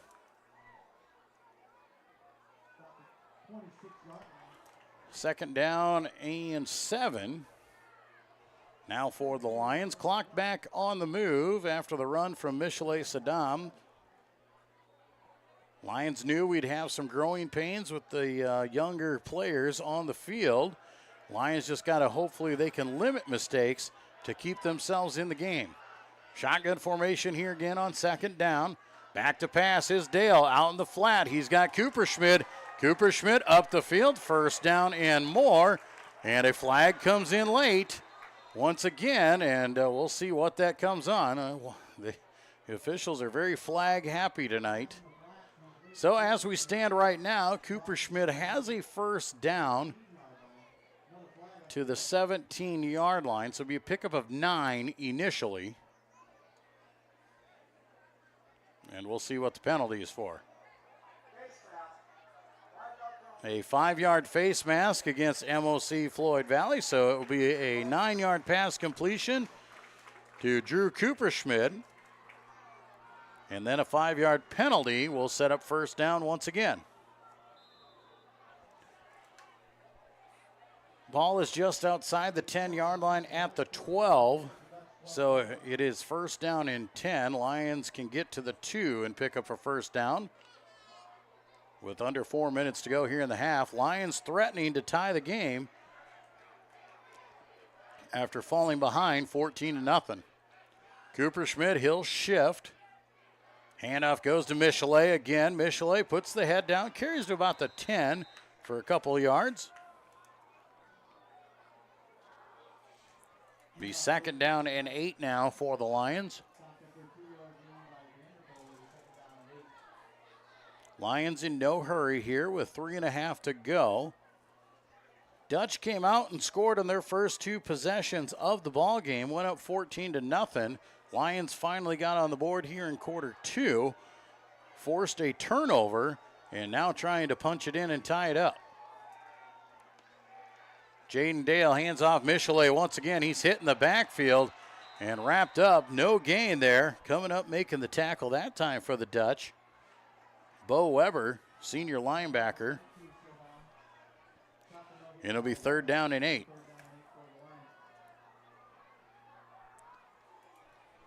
So Lions once again, third down and long situation.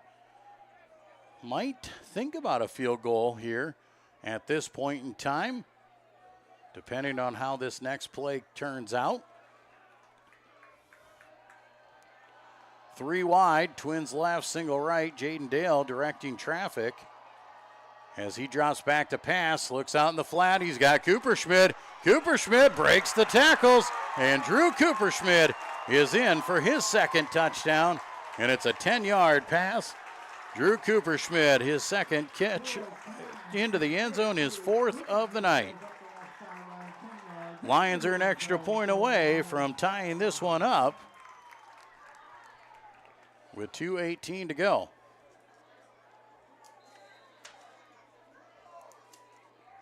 Jeff Tay Ramon back on to do the kicking duties here once again. Levi Kramer, the long snapper.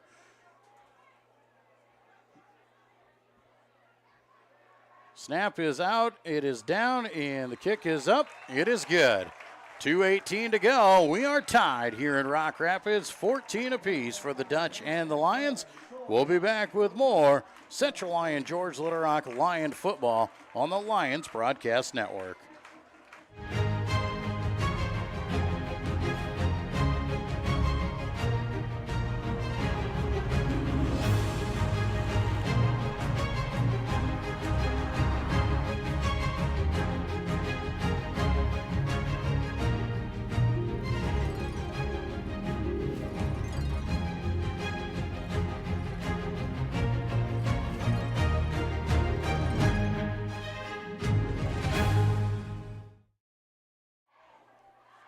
And we welcome you back here to Rock Rapids with 2:18 to go in the first half.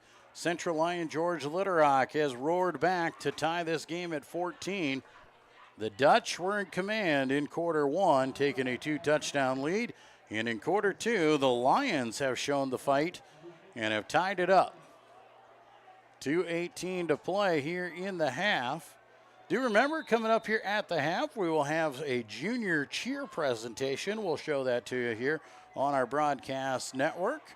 All part of the festivities here tonight on Parents' Night as well. The home opener for Central Lyon George Little Rock here in the 2024 season. Jeff Tay, a short kick this time, caught at about the 12-yard line by Langton. Langton will carry it out to the 25-yard line and get swallowed up. And the Dutch will go back on offense here with 2:18 to go. Still plenty of time. The Dutch have been very effective offensively. Been able to move the ball well. Just had a turnover on their last possession at the midfield marker.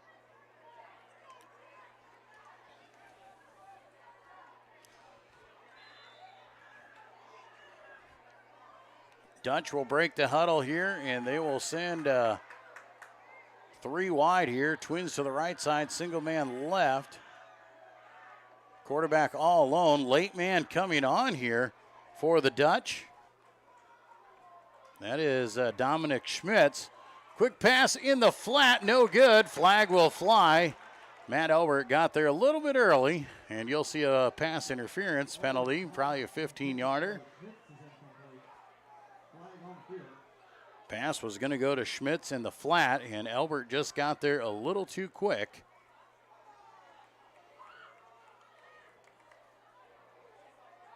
And it is a 15-yard pass interference penalty.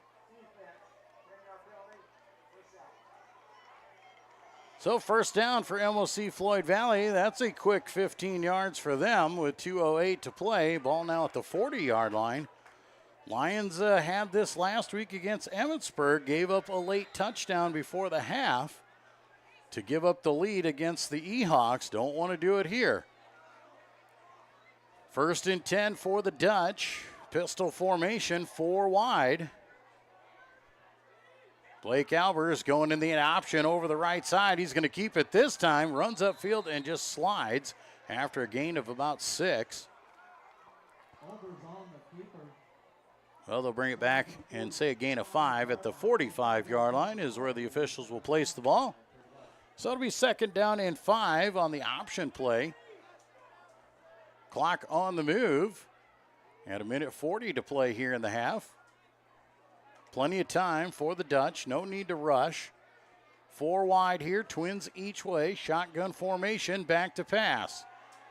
Albers over the flat, has his man, and the ball comes loose again, and the Lions have it. We'll see if they say it's a fumble or if it's an actual catch. I don't know if he had it or not. And they will say it is a catch and a fumble, and the Lions have recovered. So a 15-yard reception goes to Dylan Mosden, but the fumble turns it over.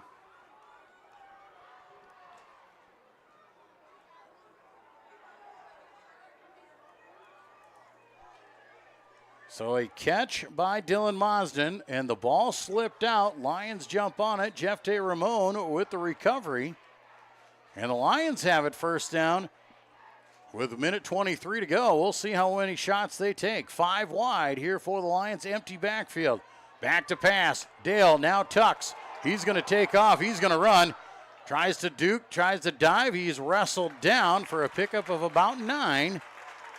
Good coverage downfield by MOC-Floyd Valley not to let the Lions go. And on a 5 wide, and Jaden Dale, plenty of running room.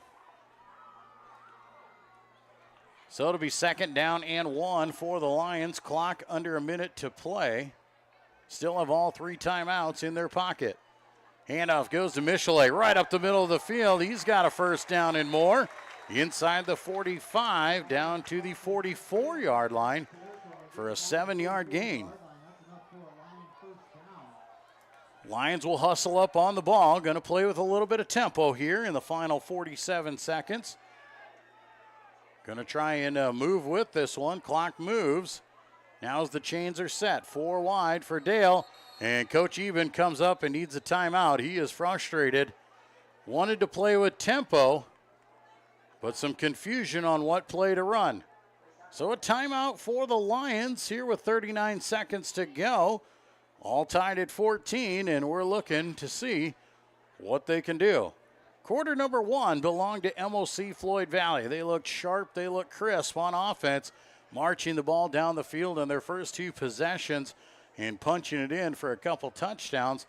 Lions only got 1 possession in the first quarter. Then in their second quarter, they took the drive down the field, were able to score on a completion from Jaden Dale to Drew Cooperschmidt from 11 yards out.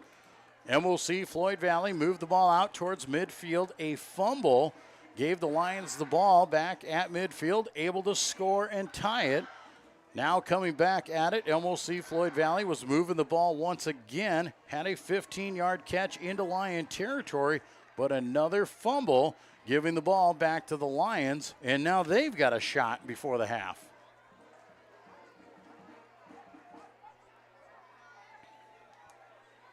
First down and 10. Ball at the 44-yard line for Central Lyon George Litterock. Dale in the shotgun with Michelet to his left. Michelet breaks out on the swing pass. High snap over his head. Dale picks it up. He's going to go on the fire call and just decides to eat it back at the 48-yard line. And Coach Eben will call another timeout. So a tough break there, a high snap. And it goes over Dale's head. He luckily was able to corral it and keep possession of the football. But he does lose 8 yards in the process. So Lions burn their second timeout here with 29 seconds to go. Lions going to see what they can do here. They definitely don't want to give the ball back to MOC-Floyd Valley. So they want to make sure they get a good completion. But do you play the sidelines and try and move the ball down the field till you can take a shot at the end zone, or get you to the point? Because you want to save that final timeout in case you need a quick field goal. So the middle of the field is still in play. One thing we haven't seen yet is Matt Elbert complete a pass. And Matt Elbert obviously had 9 catches last week. He has been the focal point here of this MOC-Floyd Valley. You've seen a lot of times they'll put 2 guys on him. So it's second down and 18 for the Lions as they break out here. Egan Peterson, sophomore, in at the slot, rolling out right side. Jaden Dale on the move. He's going to have to get rid of it, and does, and just about throws an interception. Coming up and making the play on the football for the Dutch that time was Corver Fetters. Knocks it to the ground, and it'll be third down and 18. Clock will stop on the incompletion. So the Lions here with 21 seconds to go. Are you going to go for first down territory, or are you going to run the ball? But if you run the ball and don't get the first down, MOC-Floyd Valley is most likely going to use a timeout and make you punt. Jeff Tay Ramon now in on the offensive side of the ball. He'll come to the slot here on the bottom side. Lions looking with a little speed. Snap goes through the hands of Dale. He is now on the run. Rolling out right side there. He's got to get rid of it. He fires. Matt Elbert makes the catch. And a timeout will be called by Central Lyon George Litterock. Ball is caught back at the original line of scrimmage. So an 8-yard gain to Elbert. But once again, some troubles with the snap from the Lions. With 7 seconds to go, ball is at the 44-yard line. Lions will just go for the Hail Mary into the end zone, throw up the jump ball. Got to expect MOC-Floyd Valley just to fall back in a prevent. But how much room do you give the Lions? Lions will most likely come out in a 5-wide set. They did put some time back on the clock, put the clock back at 11 seconds. At 7, that would have pretty much killed it there with one play. But now with 11, you got to make sure you complete the pass or burn up the clock. Because if you don't, and the ball comes back here to the 44-yard line, the Dutch could take a throw. Blake Albers, plenty of arm to heave it down the field. So Lions will come out, and they're going to go in a 4-wide set. Michelet is going to stay in the backfield to help protect Jaden Dale. Rolling out into the flat, they'll go underneath. Cooper Schmidt runs it down the sidelines. He cuts it back across. He'll get taken down inbounds inside the 25 to the 24. That'll stop the clock momentarily, but there is a flag. So we have to see what the flag is for. Right now it stands as a 20-yard completion to Cooper Schmidt. And now they're going to say no flag on the field. So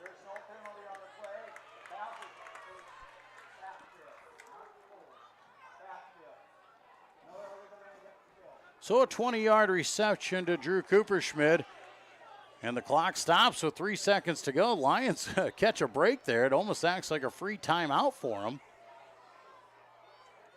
And they're going to try a field goal. Jeff Tay Ramon's going to come on and try and put this one through from 42 yards out.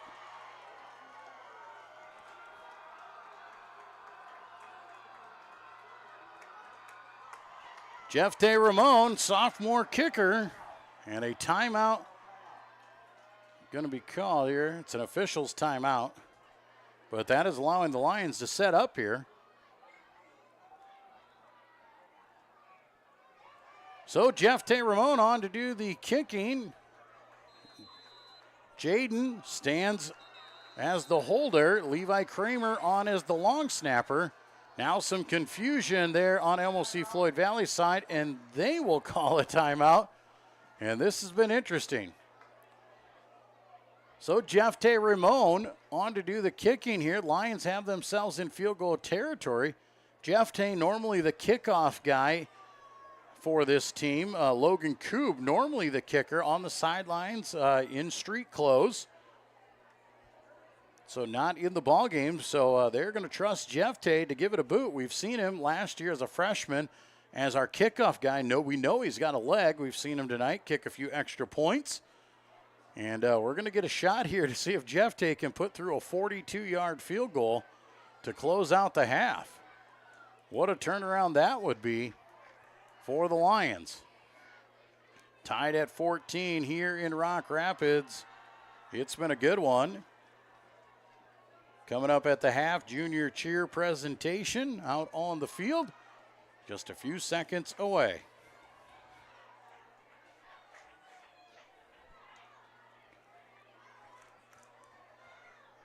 So Jeff Tay will step it off here as the Lions will get set up here on the field goal attempt. Levi Kramer, the long snapper. Jaden Dale, the holder. Snap is good. Hold is good. Kick is up. It looks good. And it is through. Jeff Tay Ramon, a 42-yard field goal to end the half. And the Lions will go out here with a 17-14 lead. And the Lions head to the half with a big turnaround, and they'll take the lead into the half. And we'll be back with our halftime report and the junior cheer presentation when we return to Lion football here on the Central Lyon Broadcast Network.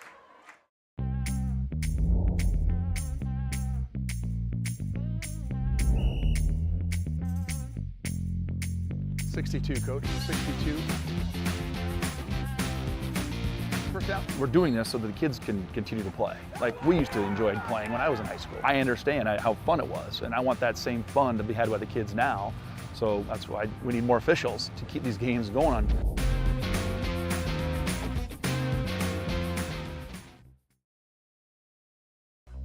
Frontier Bank is my financial teammate when I need them the most.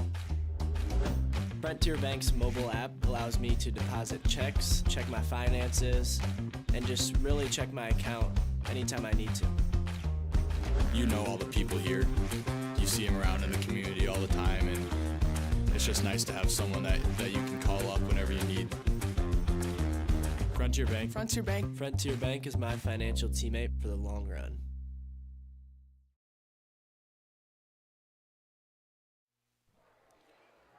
And we welcome you back here at the half, live from Rock Rapids. Joel Viss with you here on the Lions Broadcast Network.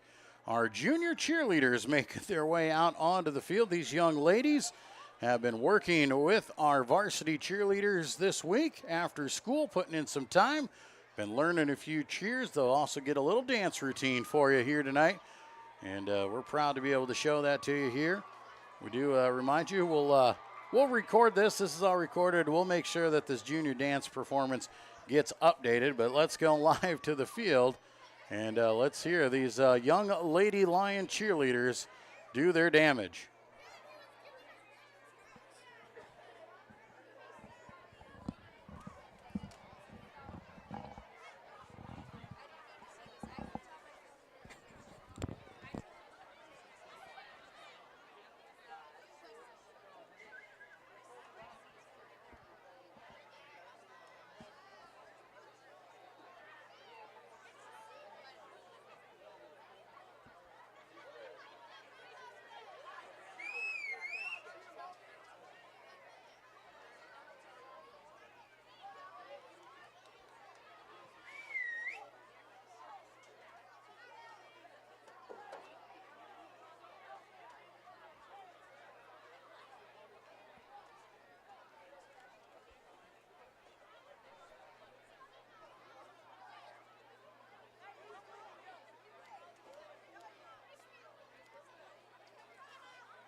Loved ones, let's take a journey.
All right, there they go. The junior cheerleaders here tonight getting their performance on. What a great job by all those young ladies.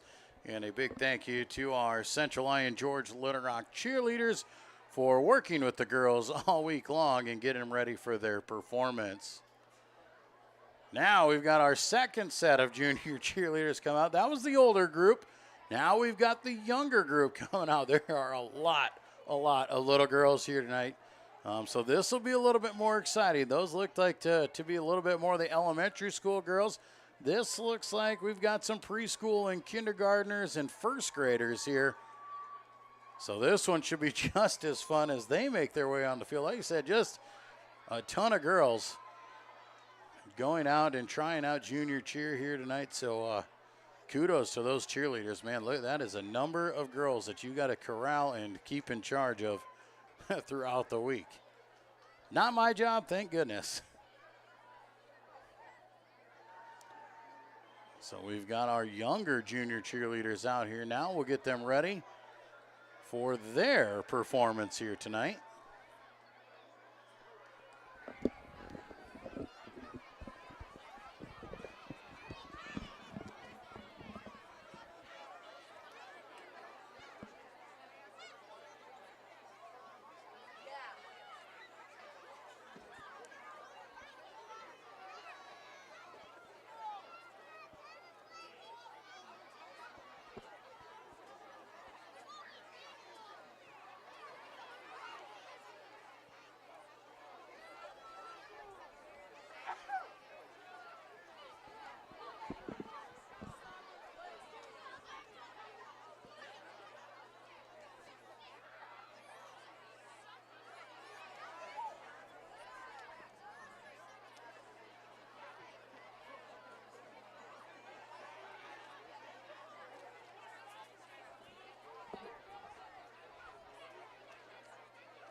Let's take a journey.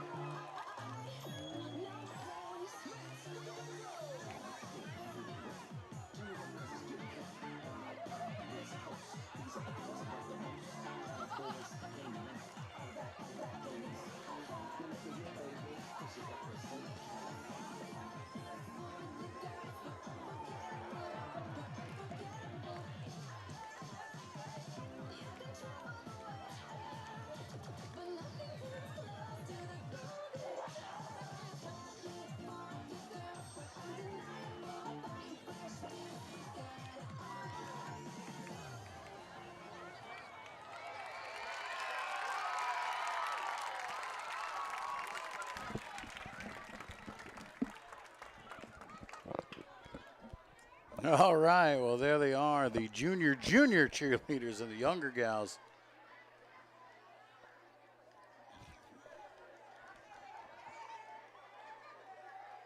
Well, there we go here at the half, a junior cheer performance for you, as all the ladies are coming back into the mix now. We might have more for you, who knows?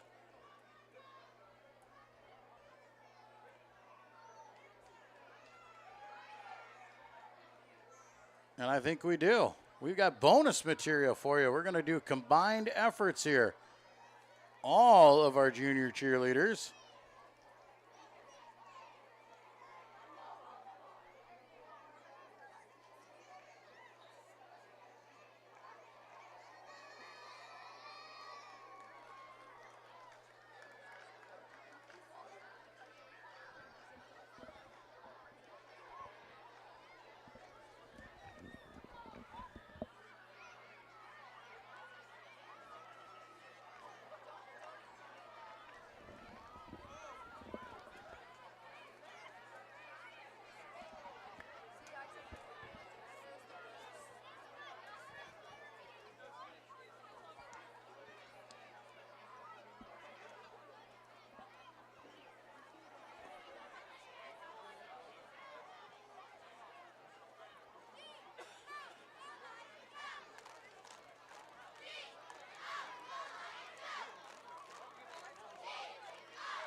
All right, that'll do it here. They're all going to get together. A big, giant photo going to be taken here of all these junior cheerleaders. What a great job they did. We'll take a break. We'll be back more halftime report and halftime stats here on the Lions Broadcast Network. Here at Pizza Ranch, we always want to give you more variety. That's why we developed Buffet Your Way. Order your favorite pizza for the buffet and we'll bake it and make sure you get the first slice. Like thin crust prairie, pepperoni and green olives on stuffed crust, stampede, buffalo chicken with jalapenos. You name it, we make it. Oh, Carl, I wasn't actually ordering. No, Carl, don't be like that. Come back, we'll eat them. Pizza Ranch, everyone's favorite buffet. Keep them coming, Carl.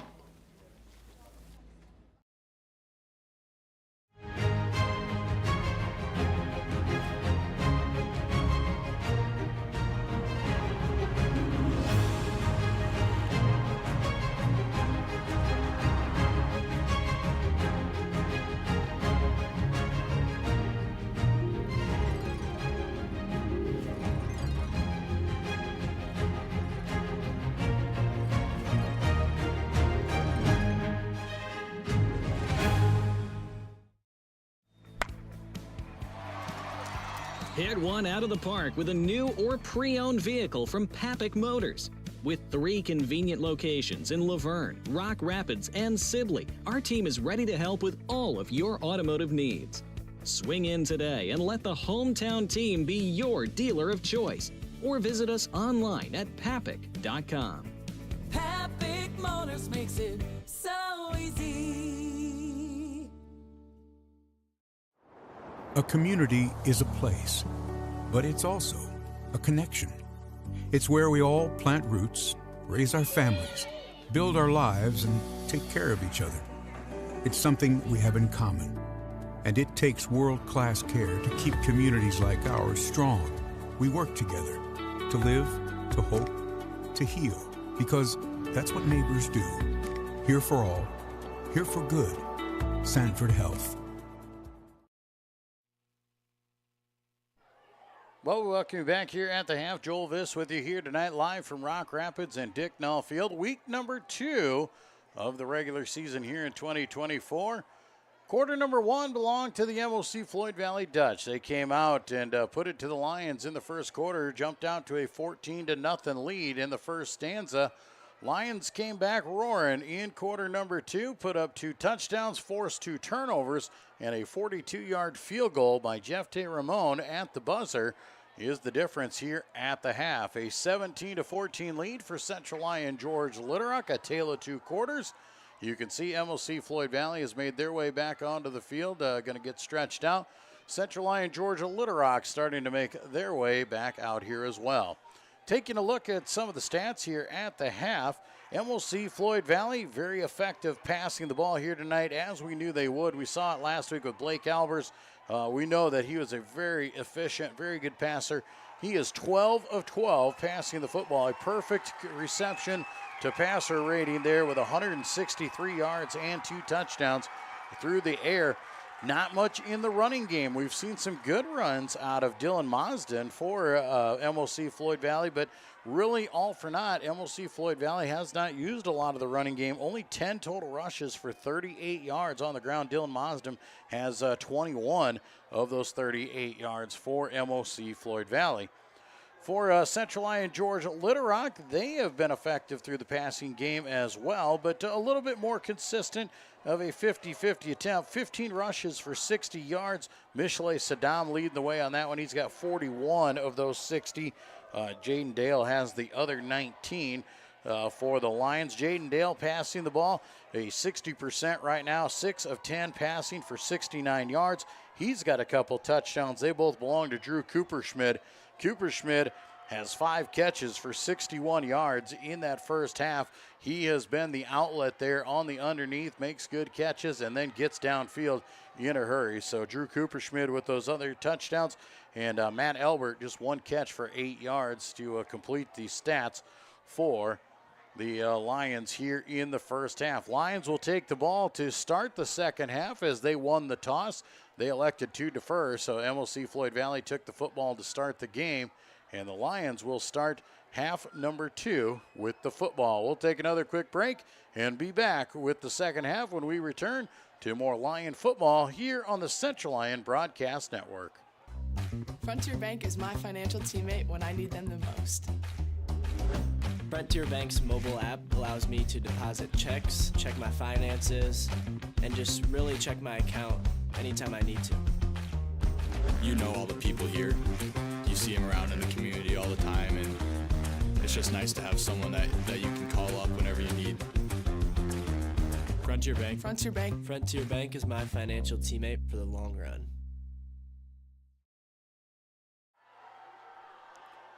Back in Rock Rapids here for half number 2.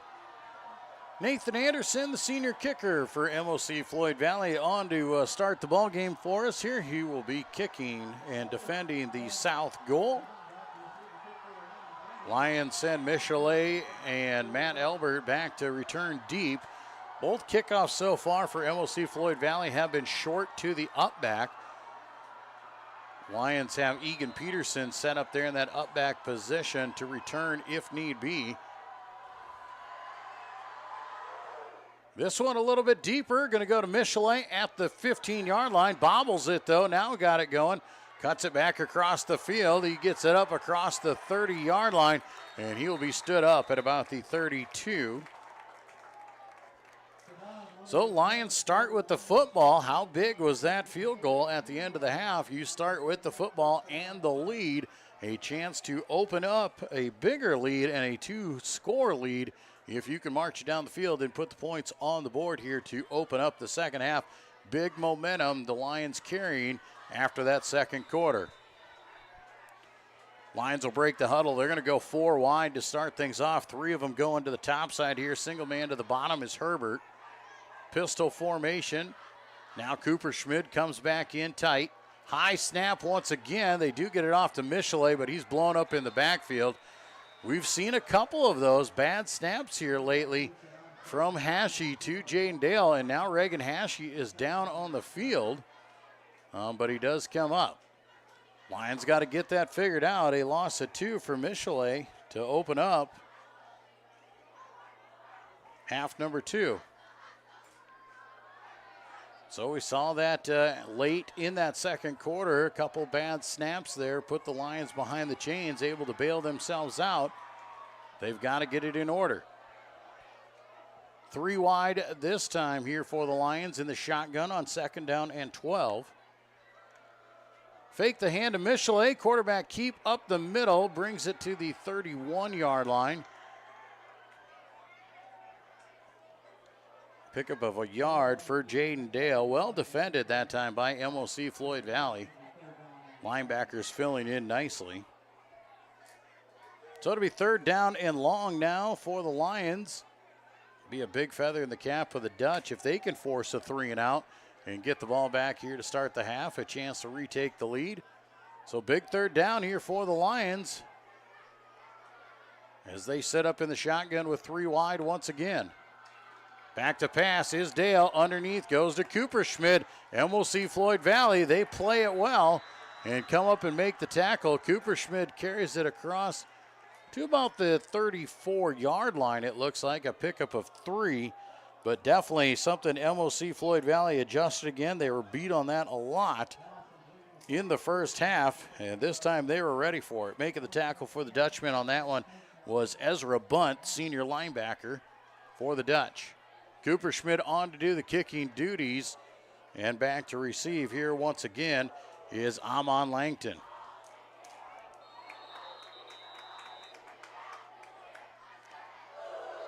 Early whistles here by the officials once again. And we'll see, looks like we might have some early movement.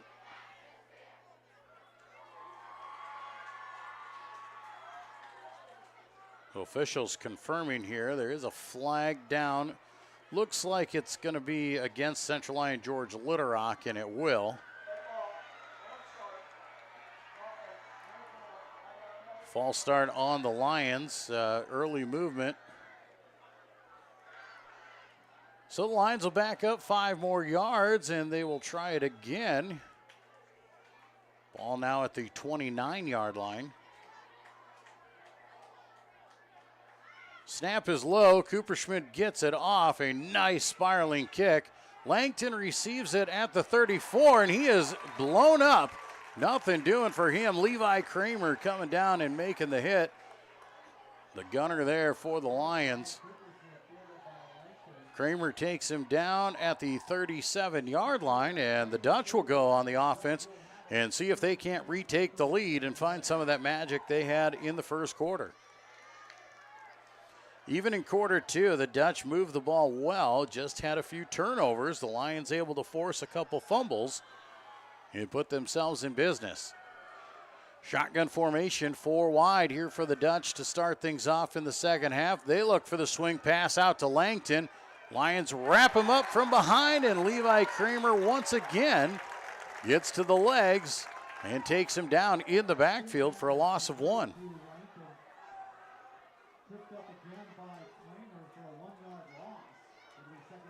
So it'll be second down and 11 now for MOC-Floyd Valley. Matt Albert was there to try and make Langton shuffle, not letting him get downfield right away.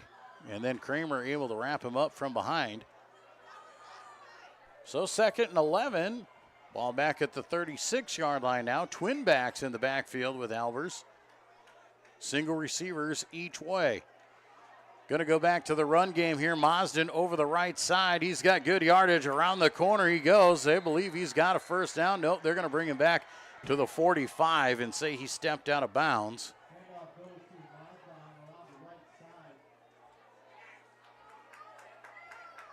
So it'll be third down and about 2 after the 9-yard carry.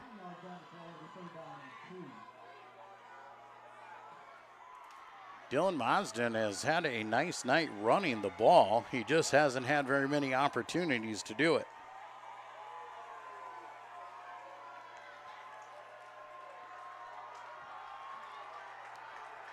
Four wide once again. Pistol formation this time on third down and short. Option play. Ball goes out to Mazden. Ball's on the ground, and the Lions have it. Another fumble and another turnover for CLGLR, and the defense are a bunch of ball hawks. Jack Crawl, the defensive end, jumping on that one. Mazden couldn't make the catch in the backfield, was going to be a loss anyway, but couldn't get back on top of it. And the Lions, another break here. Can they capitalize? A turnover, and the Lions have it first down and 10 in plus territory. Ball set right on the 40-yard line here with 8.5 to play in quarter number 3. Lions will go into that pistol formation with 3 wide. Dale gets the handoff to Michelet. Michelet hitting the backfield. He's fighting for yards, gets back to the line of scrimmage, but not much. Linebacker Corver Fetters coming through and making the initial hit. Not allowing Jeff Tay any room, or not Jeff Tay, but Michelet any room.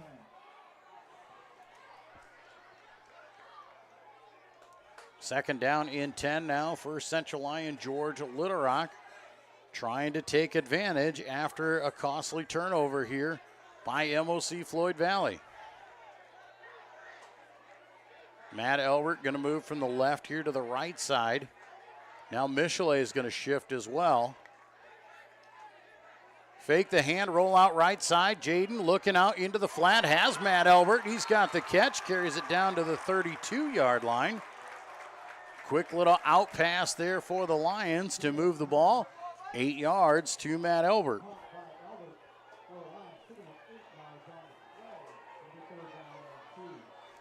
So it'll be third down and 2 here for the Lions, 4 down territory. But would love to just grab a first down right away. It's going to be on the Hoggers here. This is where Coach Postma really likes it. Third down and short. He knows his offensive linemen. This one's on them, and you know he'll be chirping in their ear. So third down and 2. Michelet goes in motion. Fake the pass, quarterback keep up the middle. Jaden sidesteps inside the 30, down to the 27. And he's got 5 yards and a Lion first down. So Jaden Dale picks up the first down on the quarterback keeper. And the Lions will set up at 1st and 10 on the 28-yard line of MOC-Floyd Valley.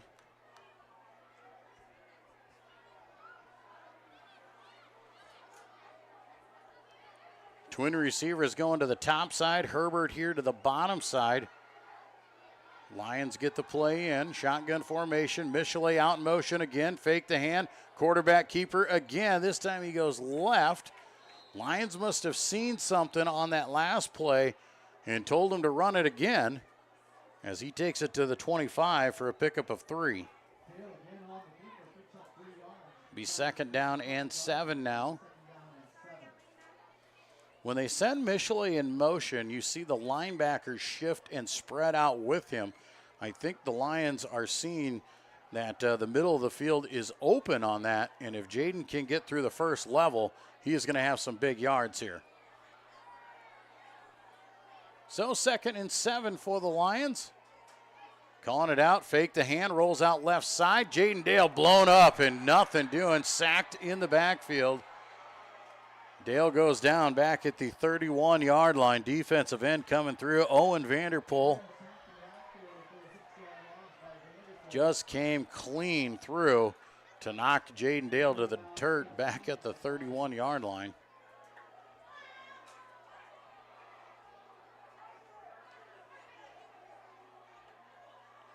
So it'll be a 3rd down and 13 after the loss.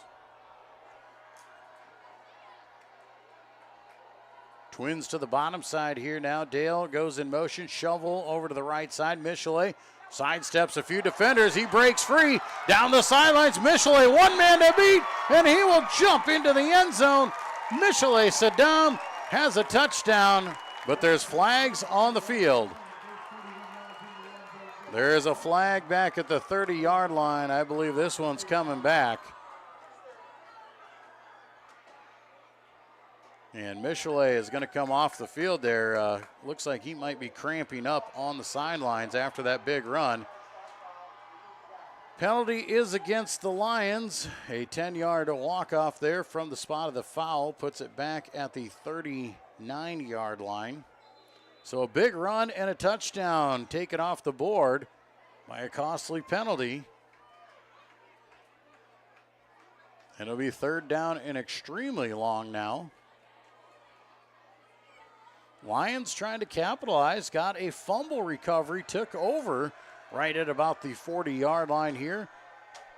Trying to stay alive on this drive. Rolling out left side. Here comes the pressure. Jaden Dale, nothing he can do. Just nowhere to go. A host of Dutch coming after him, and making the sack again is Vanderpool. Lions do nothing with the turnover, can't convert. Knocked back down at the 48-yard line for a 9-yard loss.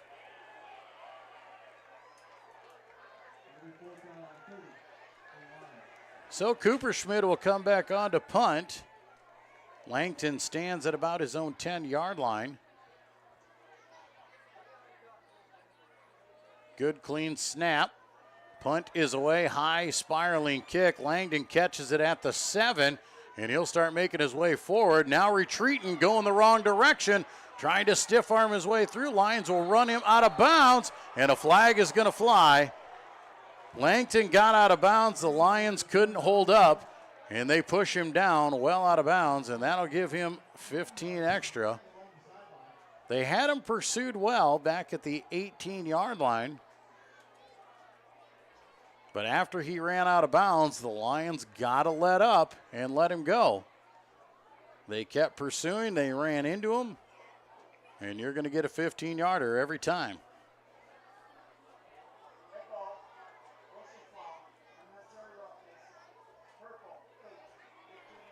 So 15-yard penalty will march the ball across the 30-yard line. We'll bring it all the way out to the 34.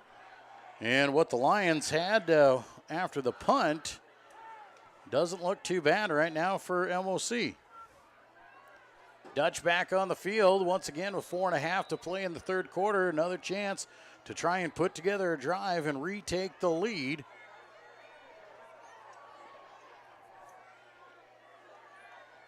Four wide here for the Dutchman. High snap over the head. Blake just tips it off there to Mazden. Mazden's hit in the backfield and brought down. Levi Kramer and Sam Christensen finally take him to the ground there back at the 31-yard line for a loss of 3. I've seen Mazden do that a couple times now where the snap hasn't quite been there, but wisely gets a hold of it and able to get it away to Mazden to really limit the damage. So second down and 13. Neither offense looking very crisp here in the third quarter. Back to pass is Albers. He dumps it off here underneath to Mazden. Lions come to pursue, but Mazden breaks the tackle. He's still on his feet and finally brought down by Jeff DeRamon and Matt Elbert out to the 36-yard line for a pickup of 5.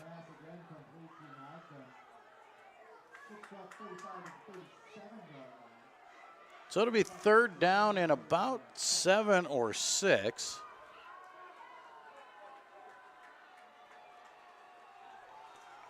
But third down and long regardless. Clock moving at 3:15 here in the third quarter. 4 wide once again. Here's shotgun formation. Mazden stands to the left side of Albers. Big third down as they roll out right side. Throwback pass underneath and a great play on the back side of that one. Holy crow, is that effort. Zach Drenth fell down in pursuit. They tried a throwback pass and Drenth got up off his knees and batted the ball away. That is just guts and effort right there out of Zach Drenth. What a play for the defensive end to force the punt. And that is the first incompletion of the game here tonight for Blake Albers. Here in the third quarter, he has finally thrown his incomplete pass on his 15th attempt. He was 14 of 14 up until that point. So fourth down here. And once again, the officials having a conversation. And we've got offsides against the Lions. Now this might change things up. Fourth down and about 2 now. But it looks like MOC is still going to punt this one away. High snap over the punter's head. He is after it there. He is going to grab it at the 5-yard line. Turn around. He's just going to heave it over the top. Lions bat it down, and they'll take over. Wise choice there by the punter to throw that for an incomplete pass there instead of eating it back at the 5-yard line. That was Tay and Groendyke. But an incomplete pass is what it is. The Lions get a stand. And the Lions take over once again with great starting field position on plus territory here on MOC-Floyd Valley. They just need to do something with it.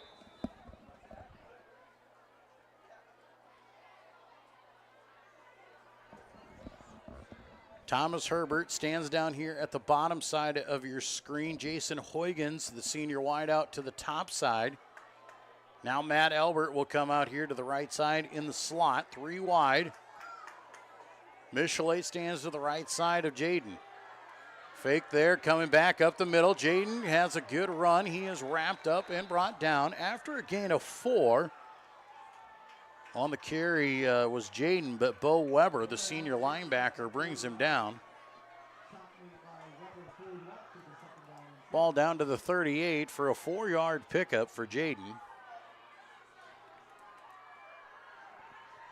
Clock moving here, pretty much a stalemate in the third quarter by both these offenses. Neither one has looked very good out of the chute here. Pistol formation. Cooper Schmidt will shift from right to left. And we got early movement over the left side. Zach Drenth, the left tackle, jumped early, and a 5-yard penalty will put the Lions back behind the chains once again.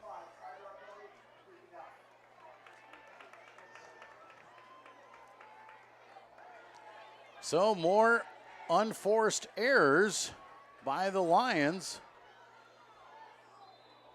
putting them behind the 8 ball here and taking them out of opportunities. 2nd down and 11. Ball now back at the 43-yard line.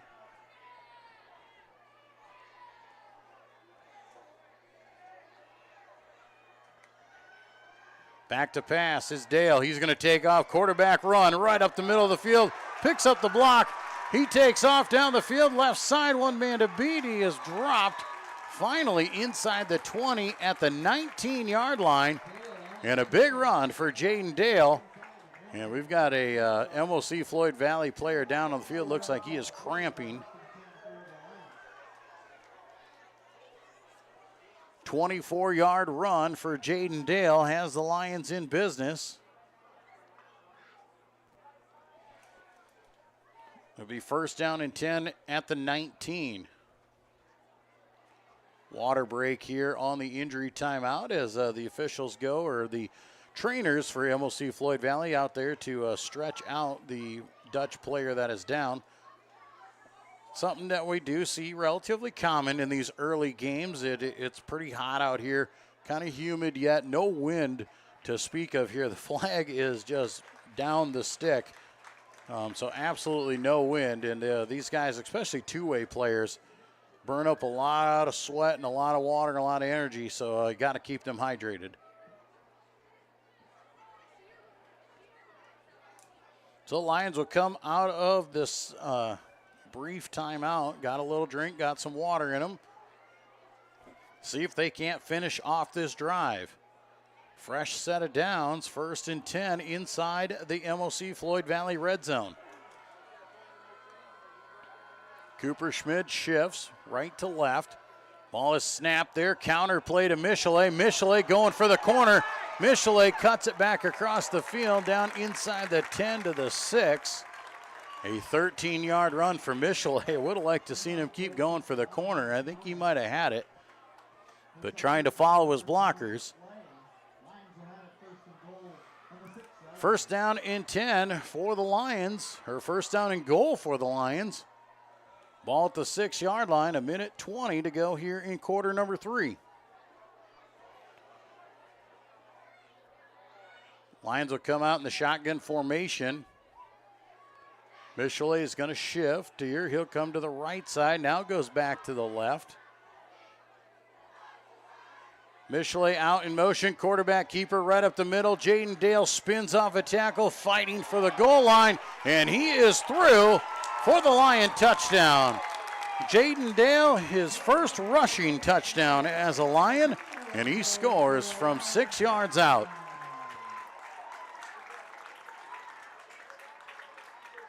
Central Lyon George Little Rock now taking a bigger lead at 23-14, up by 9 with the extra point to come.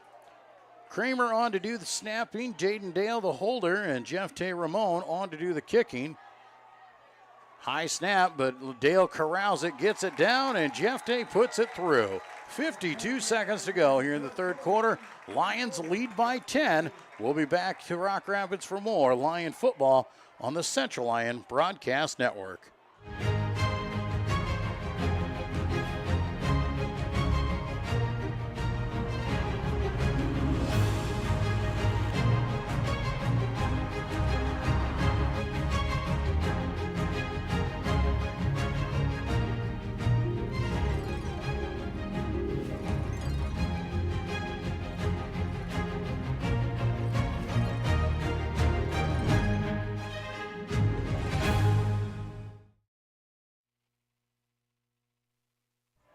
Back in Rock Rapids, here's Central Lyon Georgia Little Rock, capitalizing on some good field position and get one in the 3rd quarter to extend their lead to 24-14 with 52 seconds to go here in the 3rd quarter.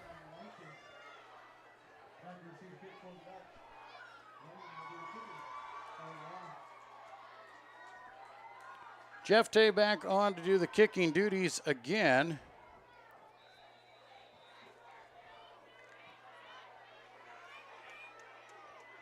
Back deep to do the receiving for MOC-Floyd Valley. Once again, you have Amon Langton standing back there inside his own 10. Good kick there for Jeff Tay. Once again, over the top of the head and dies at the goal line. He just about stuck that one at the 1, but it just barely goes into the end zone for a touchback. But no surprise here, more laundry on the field. Lions offsides on the kickoff, so they'll back it up 5 yards back to the 35, and we'll have to re-kick. So more miscues here.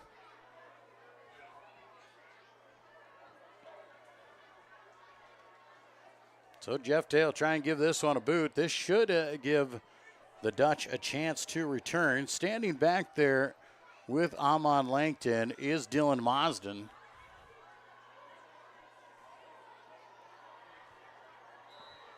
They step up now to about their own 13-yard line, ready to receive the kick from Jeff Tay.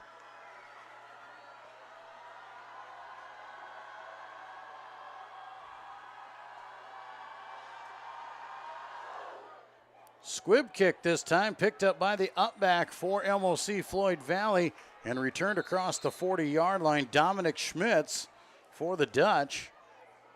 Grabbed that quick squib right down the middle of the field there. And able to get good starting field position here for MOC-Floyd Valley. Dutch, once again, they'll start at about the 40-yard line. This will be their third possession here in the second half. And this is kind of where they've been stuck at it, about this 40-yard line.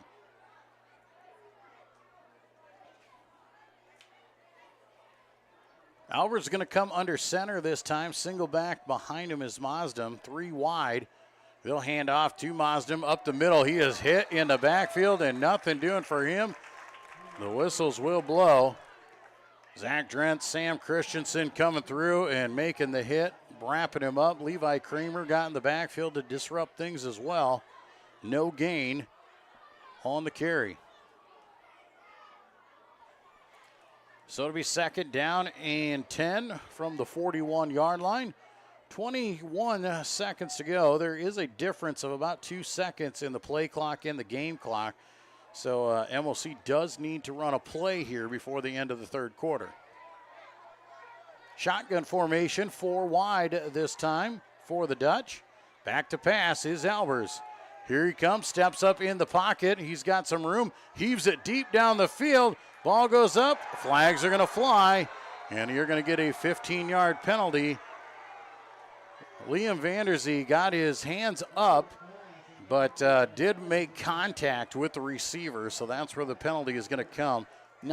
There's no such thing as face guarding. You can run, not have to look back, and you can get your hands up in their face, but you cannot make contact with the wide receiver, in which Liam did.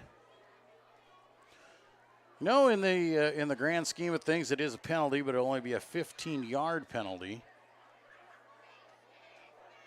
Back from the line of scrimmage, it would have been about a 25-yard pass.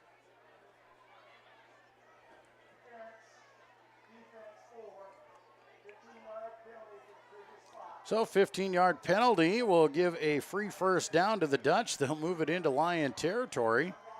And so far, that is the biggest play of the second half for them. But I do believe that will do it for it should do it for the third quarter, but a quarter cannot end on a defensive penalty, so we will run 1 untimed down. 4 wide here once again. Back to pass. Quick bubble screen underneath, goes to Langton. He's got the catch, takes it inside the 40, down to the 38-yard line. Pickup of 6, and that is how the third quarter will come to an end here. Lions lead 24-14 as we head to the final quarter.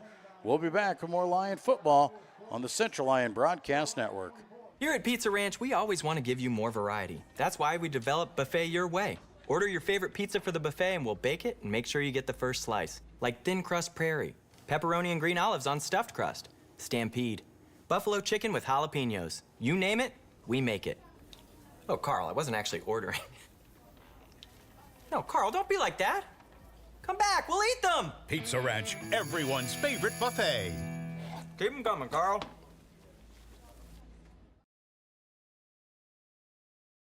DeNoble Austin & Company PC, certified public accountants, offers a variety of services including payroll, auditing, sales tax, financial statement preparation, and of course, income taxes. Whether you're a farmer, small or large business owner, or just require some assistance with your personal finances, DeNoble Austin & Company PC can save you time and peace of mind with the skills you need and the service you expect. Located in Rock Rapids and Laverne. Back in Rock Rapids at Dicknall Field, Joel Viss with you here tonight. Week number 2 of the regular season. Start of the fourth quarter. Central Lyon George Little Rock leading MOC-Floyd Valley 24-14, but the Dutch have the ball in Lyon territory. 2nd down and 4 at the 38-yard line. Shotgun formation here. They'll hand off to Mazden up the middle. Lions are there to greet him. Nothing doing there for Mazda. Zach Drenth once again in there, as well as Sam Christensen. Might have gotten, no, they're not even going to give him a yard. They might have actually lost a yard on that. And it's going to be 3rd down and 5. Clock on the move here in the fourth quarter. MOC-Floyd Valley looking to keep a drive alive here on 3rd down and short. Well, medium. They're going to go 5 wide, empty backfield for the Dutchman. Blake Albers, 3-year starter at quarterback, back to pass. He's got time, rolls out left side. Here comes the pursuit. He avoids again. Now coming back across, looking to run. Now he is going to tuck. He is going to go. He loses his footing. He dives and is down. We'll have to see where they spot him. The near side official has him down at the 36-yard line. Going to be short by about a yard. That was a lot of running for 4 yards. But it's 4th down and 1. MOC-Floyd Valley, they've got to go for it. They're down by 10 here in the fourth quarter, and they will. Up under center is the quarterback, Mazdam, the deep back behind him. Quarterback keeper, he's got the first down as he pushes the pile ahead down to the 32-yard line. Needed 1, he got 3. That'll move the chains here, a fresh set of downs.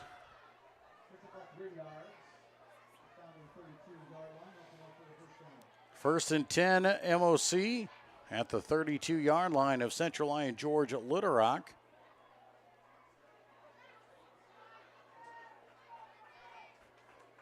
Dutch break the huddle here once again. They'll go into that pistol formation, 4 wide. Mazdam, the deep back, stands there behind Albers. Gonna go with that shovel pass over to the right side, or the option play, cuts it inside the 30 down to the 28-yard line. Pick up a 4 on the option for Mazdam. Be 2nd down and 6. Clock continues to move as MOC-Floyd Valley continues to run the football.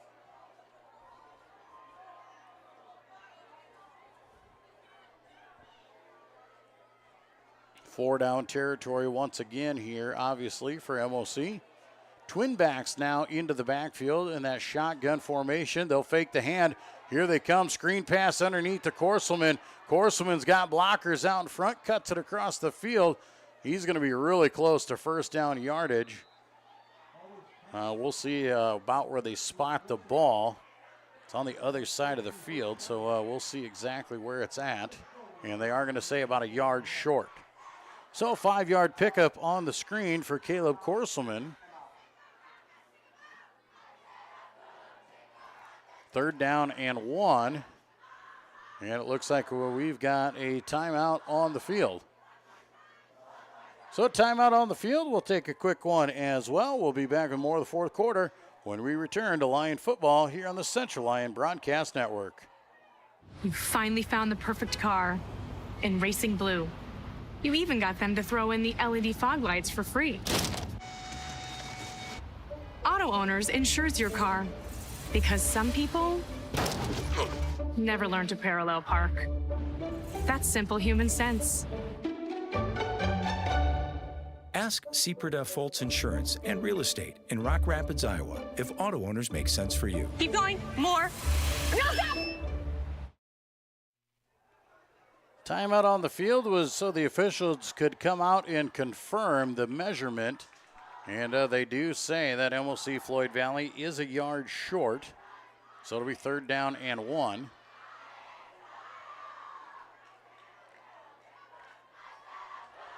Ball at the 23-yard line.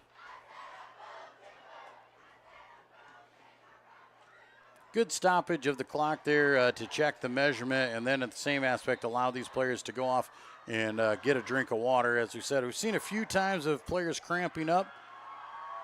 I formation here behind Albers. Albers takes it on the quarterback keeper. He'll push the ball ahead. Takes it down to the 20-yard line. Another 3-yard pickup. So another fresh set of downs for MOC-Floyd Valley. They'll keep this drive moving. 8.5 minutes to go in the game. The clock is not in their favor. They need to score twice.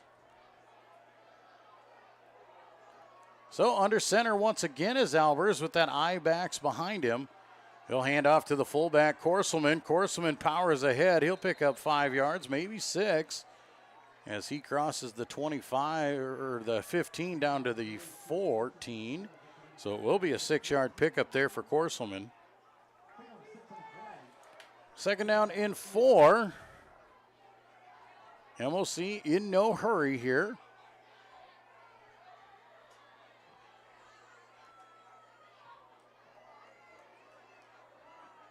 Shotgun formation this time. Single receivers will go each way. Twin backs back there. Hand goes to Corselman. Lions pursue. Can't get the tackle. Here comes the rest of the purple.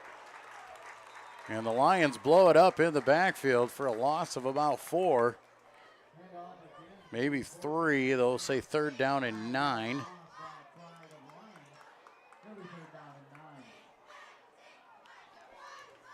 That was a bobbled mess from the beginning there. Looked like the handoff between Albers and Corselman wasn't clean to begin with. And then Corselman trying to get out of it. The defense pursued and just kept pushing him back. And finally the purple jersey's able to get to him. So 3rd down and 9.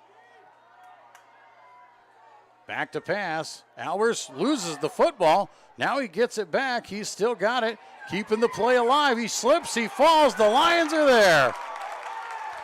And the sack will go in the favor of the Lions. Jack Crawl will get credit for it back at the 32-yard line. A 13-yard loss on Albers, losing his footing. First he lost the football, able to keep it alive. Then he loses his footing and falls down. It is 4th down and 25 from the 32.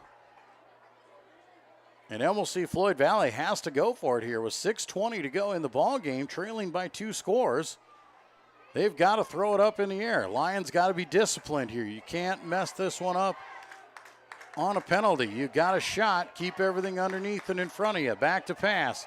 Quick pass over the sidelines. Mazdam's got it and makes the catch. Well short of the 1st down to about the 17. And that is where the Lions will take over on downs. So a 15-yard completion does not get the 1st down needed.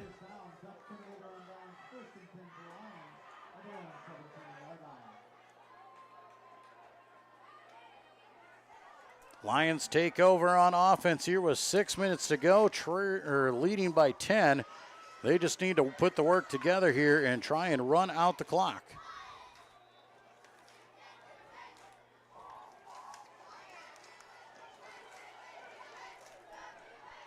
Jaden Dale in the shotgun formation. Michelet stands to his right. 3 wide around him. Snap goes, counter play goes to Michelet. He cuts it back across the field. Michelet's got some room. Michelet down the sidelines, knocked out of bounds at the 43-yard line. And a big run for Michelet Saddam. And that gets the Lions out of their own territory and out close towards midfield. 26-yard run for Michelet Saddam. First down and 10 for the Lions. Clock stopped as Michelet was knocked out of bounds. But a fresh set of downs for the Lions. They would have loved to stay in inbounds and kept that clock rolling.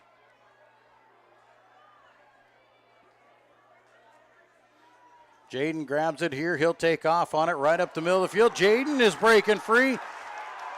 Jaden cuts it back across, still on his feet, finally brought down from behind at the 21-yard line, and the Lions are starting to figure it out. 29-yard run for Jaden Dale.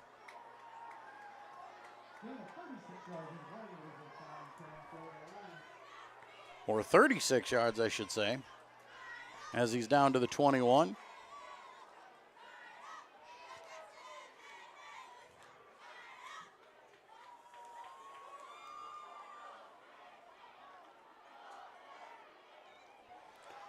First and 10, Lions once again. Dale going to hand off on the counter. Michelet cuts it back across the field. Nothing doing there. He is brought down by the big man in the backfield. Carson Klein, 6'1", 255 pounds. He was a big boy. And Michelet is down on the field. So loss of 1, but the bigger thing is Michelet is down. Trainers will come out to take a look. We'll take a break as we go to this injury timeout. We'll be back with more of the fourth quarter. You're watching Lion football here on the Central Lyon Broadcast Network. A community is a place, but it's also a connection. It's where we all plant roots, raise our families, build our lives, and take care of each other. It's something we have in common. And it takes world-class care to keep communities like ours strong. We work together to live, to hope, to heal, because that's what neighbors do. Here for all, here for good. Sanford Health. Back in Rock Rapids, Michelet Saddam coming over to the sidelines and just got pulled down from behind by that big boy from MOC-Floyd Valley. So he came up a little bit of a gimp on him there, but good tough running for Michelet. Hopefully the Lions can finish this one off and Michelet won't need to go back out there. But I know he's going to want to. Trying to walk it off here on the sidelines. Now the officials are having a discussion. The play clock started before the ready for play was given. I think they're going to put this thing back up to 5 minutes.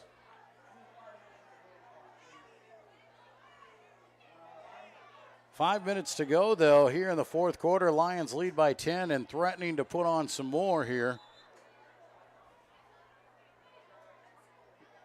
Stranger things have happened. Now the clock is on the move.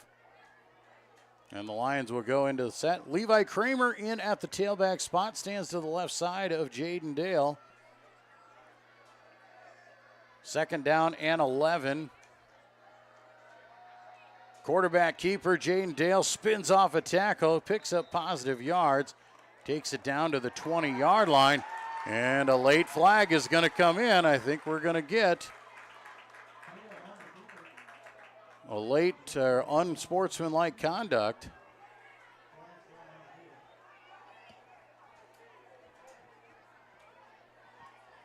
Pickup of 2 for Jaden on the carry.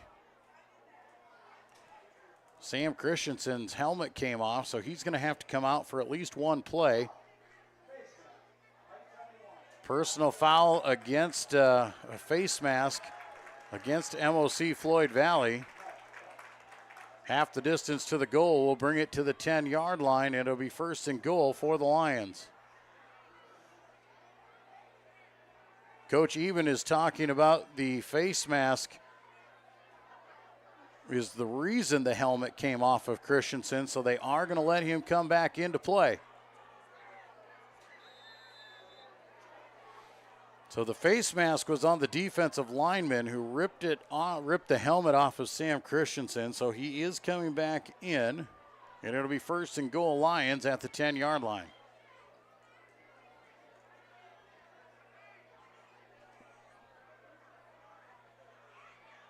Michelet Saddam back into the football game as well. Just took a play off there to stretch that leg out.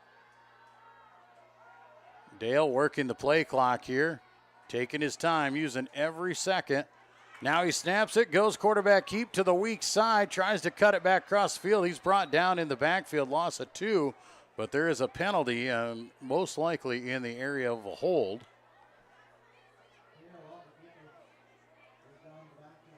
So a holding call against the Lions will push them back to the 20-yard line. Possibly the 21. It looks like it was thrown at the 11. Now they'll say the 20.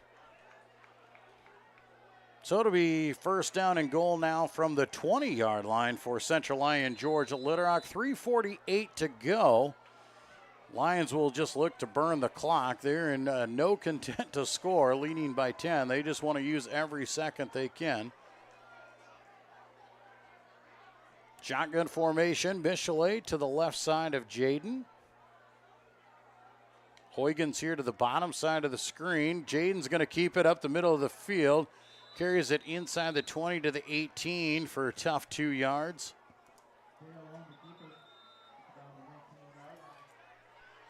And the clock will keep rolling. It looks like MOC-Floyd Valley is going to call timeout. They want to stop the clock here and try and give their team a shot here back. We'll take a timeout as well and be back with more Central Lyon George Little Rock Lion football on the Central Lyon Broadcast Network. Frontier Bank is my financial teammate when I need them the most. Frontier Bank's mobile app allows me to deposit checks, check my finances, and just really check my account anytime I need to. You know all the people here. You see them around in the community all the time, and it's just nice to have someone that you can call up whenever you need. Frontier Bank. Frontier Bank. Frontier Bank is my financial teammate for the long run.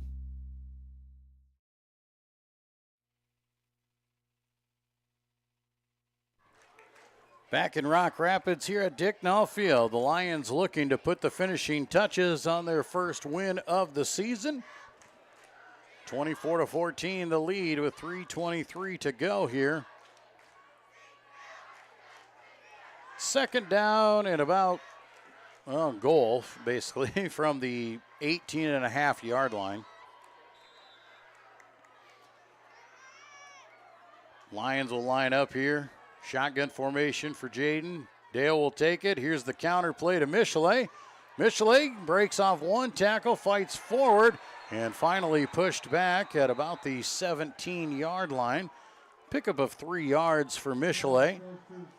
And more importantly, the clock will run, and MOC-Floyd Valley will burn another timeout to stop the clock with 3:11 to go here.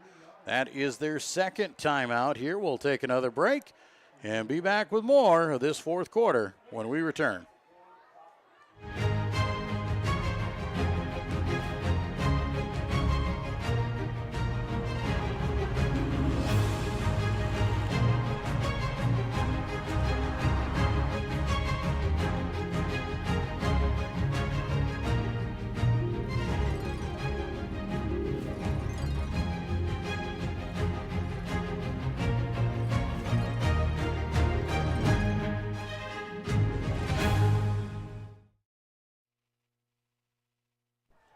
Back in Rock Rapids as we are going back at it here. Another timeout by MOC-Floyd Valley, trying to keep as many seconds on the clock as possible.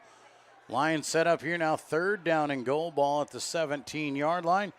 Still don't expect to see them put the ball in the air. You got to see a run here again. Levi Kramer back into the game at tailback.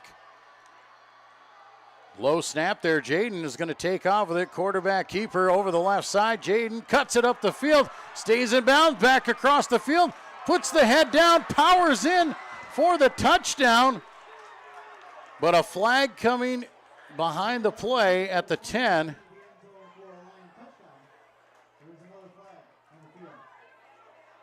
And the flag comes out. They're actually going to say Jaden did not get in. They said he made it to the 1. They marked him short of the goal line.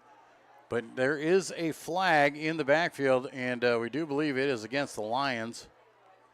We'll see exactly what it is. Whether it's a block in the back or a hold. And they are going to call block in the back against the offense. So a 10-yard mark off from the spot of the foul was at the 9. So it goes back to the 19. And it'll be third down again. So Jaden Dale, another big run for the quarterback there. But now put back again.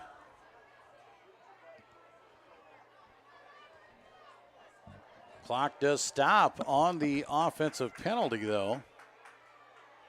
And so the Lions will come out to run the play here on third down.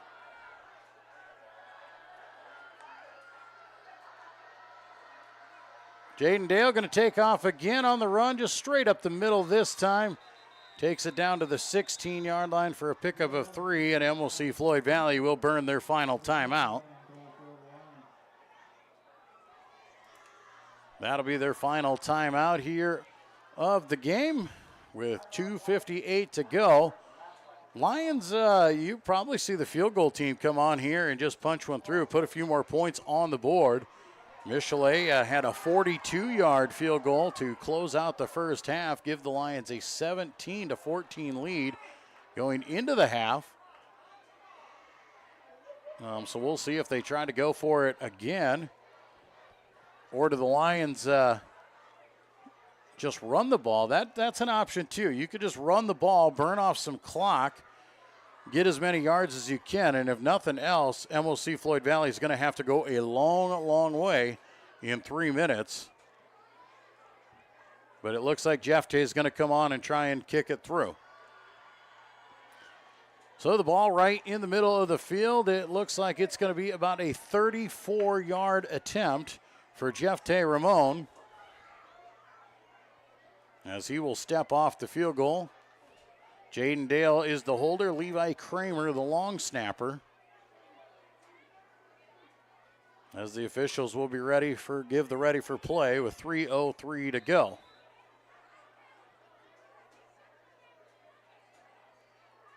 Snap is good, hold is good, kick is up, and you bet that one's good too by a long shot. 2:58 to go here in the fourth quarter. Lions extend their lead 27-14 on the field goal by Jeff Tay Ramon. We'll be back with the rest of the fourth quarter when we return to Lion football here on the Central Lyon Broadcast Network. Here at Pizza Ranch, we always want to give you more variety. That's why we developed Buffet Your Way. Order your favorite pizza for the buffet and we'll bake it and make sure you get the first slice. Like thin crust prairie, pepperoni and green olives on stuffed crust, Stampede, buffalo chicken with jalapenos. You name it, we make it. Oh, Carl, I wasn't actually ordering. No, Carl, don't be like that. Come back, we'll eat them. Pizza Ranch, everyone's favorite buffet. Keep them coming, Carl.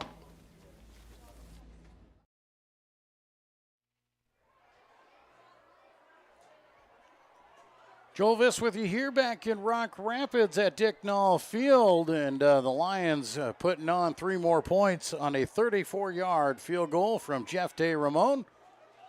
Sophomore kicker using his leg here tonight.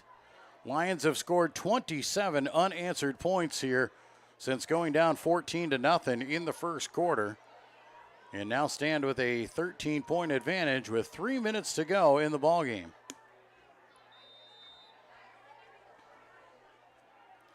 Jeff Tay will come on to give the ball a boot once here again.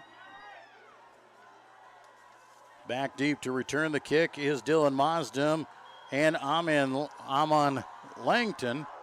Short little squib kick for Jeff Tay is going to roll to the sidelines. He's going to kick that one out of bounds. And that'll give the ball to MOC-Floyd Valley at the 35-yard line, unless they choose to make us kick again, but I doubt it. They'll take the field position. Laying up is just not Jeff Tay's style, man. He just likes to give the ball a boot and kick it as far as he absolutely can.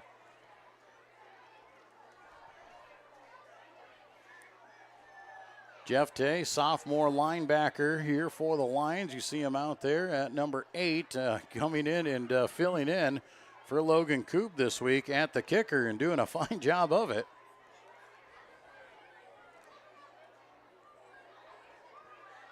Three of 3 on on extra point attempts and 2 for 2 from the field goal unit. So first down and 10, MOC-Floyd Valley trailing by 2 touchdowns.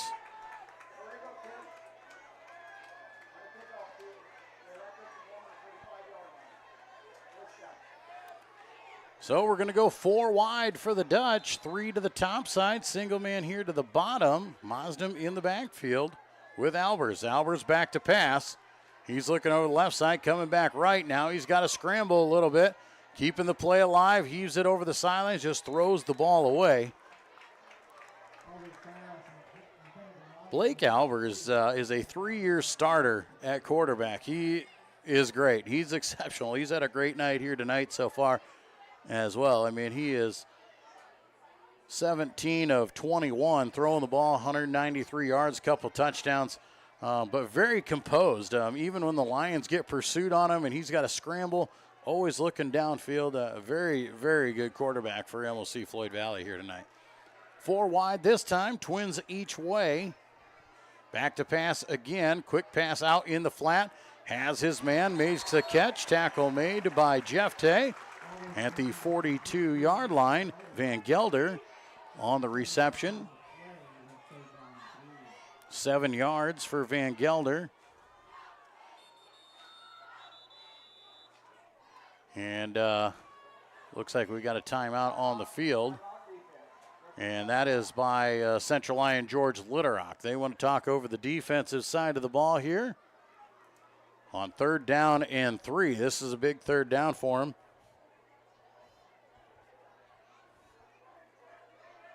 One of those things you're going to talk about. Do you give them a 1st down? Do you let them have the 5-yard pass and you make the tackle? Don't bite on the short play and get burned deep, because they need to score in bunches and in a hurry. With 2:28 to go, you need 2 touchdowns, so you can't give up the big play. You know, it's one of those things you teach the younger kids that, you know, a 5-yard 1st down isn't a horrible thing in this situation. You know, and that's what these kids really need. When we talk to Coach Eben, the amount of live game action that these kids is what they lack. So these in-game situations when the coaches can use this to teach them and really put it in perspective, this is a great learning tool for these kids that hopefully they'll just keep gaining experience and more experience as they go on. Lions going to give a 3-down lineman look, going to put an extra defensive back out there on the field. 5 wide for MOC. Back to pass, Albers, quick pass. He has the 1st down for 5 yards. Cooper Schmidt just lays on top of him. Mazdam grabs the 5 yards and gets the 1st down. Hurrying up on the ball here as the clock will start. Throw out in the flat again. Pass goes through the hands of the intended receiver there. That was Dominic Schmitz. So an incomplete pass will stop the clock with 2:12 to go. Lions playing with that extra defensive back in there. You see the 3-down linemen for the Lions. Jack Krall, Sam Christensen, and Levi Kramer, the down linemen. And then the Lions bring in the extra defensive back there, playing 3 safeties here. Brady Kirchin, the sophomore safety, filling in at that cash spot. Back to pass. Over the right side, Lions make a play. Tip drill, Liam Vanderzee makes the interception. Lions converge, they tip it in the air. Oski. Liam Vanderzee has the pick. And that's how the Lions turned it around in the 2nd quarter with turnovers. And here they get another one, and that will close it out here tonight. And Central Lyon George Litterock will grab their 1st win of the season and even their record at 1-1 here tonight. 2:04 to go. Lions have the ball. We'll watch the Lions play some pretty steadfast football here. No timeouts for MOC-Floyd Valley. They can't stop the clock. Lions will come out in victory formation. But they'll hand off right up the middle to the fullback and let the big fella take it through.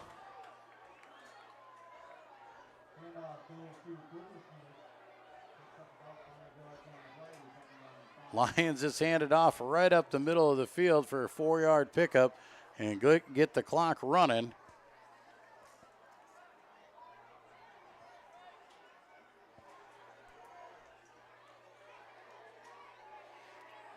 Lions, a minute 30 to go. They're using all of the time.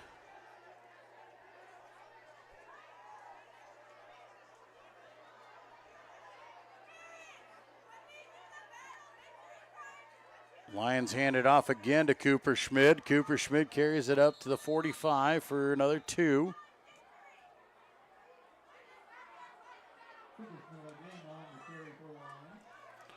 Clock will dip under a minute to play, and the Lions will have one more run at this one to run a third down play.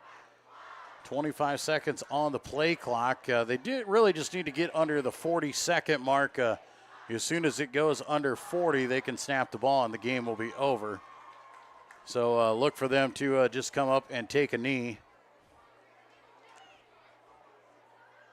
Victory formation for the Lions. Clock is at 35. They'll come up, snap the ball. Jaden Dale will take a knee, and the Lions defend home turf here tonight and are 27-14 winners over MOC-Floyd Valley. Teams will shake them up and shake the hands. We'll take a break and be back to wrap things up here live from Rock Rapids at Dicknall Field. Central Lyon George Little Rock 27-14 winners over MOC-Floyd Valley. Frontier Bank is my financial teammate when I need them the most. Frontier Bank's mobile app allows me to deposit checks, check my finances, and just really check my account anytime I need to. You know all the people here. You see them around in the community all the time, and it's just nice to have someone that you can call up whenever you need. Frontier Bank. Frontier Bank. Frontier Bank is my financial teammate for the long run. Here at Pizza Ranch, we always want to give you more variety. That's why we developed Buffet Your Way. Order your favorite pizza for the buffet and we'll bake it and make sure you get the first slice. Like thin crust prairie, pepperoni and green olives on stuffed crust, stampede, buffalo chicken with jalapenos. You name it, we make it. Oh, Carl, I wasn't actually ordering. No, Carl, don't be like that. Come back, we'll eat them. Pizza Ranch, everyone's favorite buffet. Keep them coming, Carl.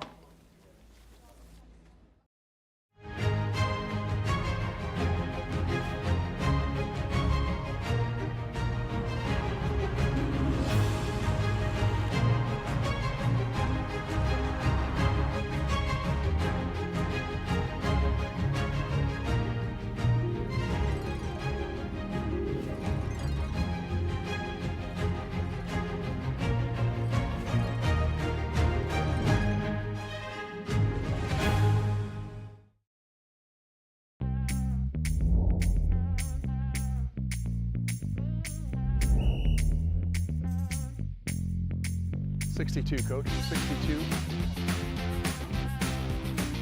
First down. We're doing this so that the kids can continue to play. Like we used to enjoy playing when I was in high school. I understand how fun it was, and I want that same fun to be had by the kids now. So that's why we need more officials to keep these games going on.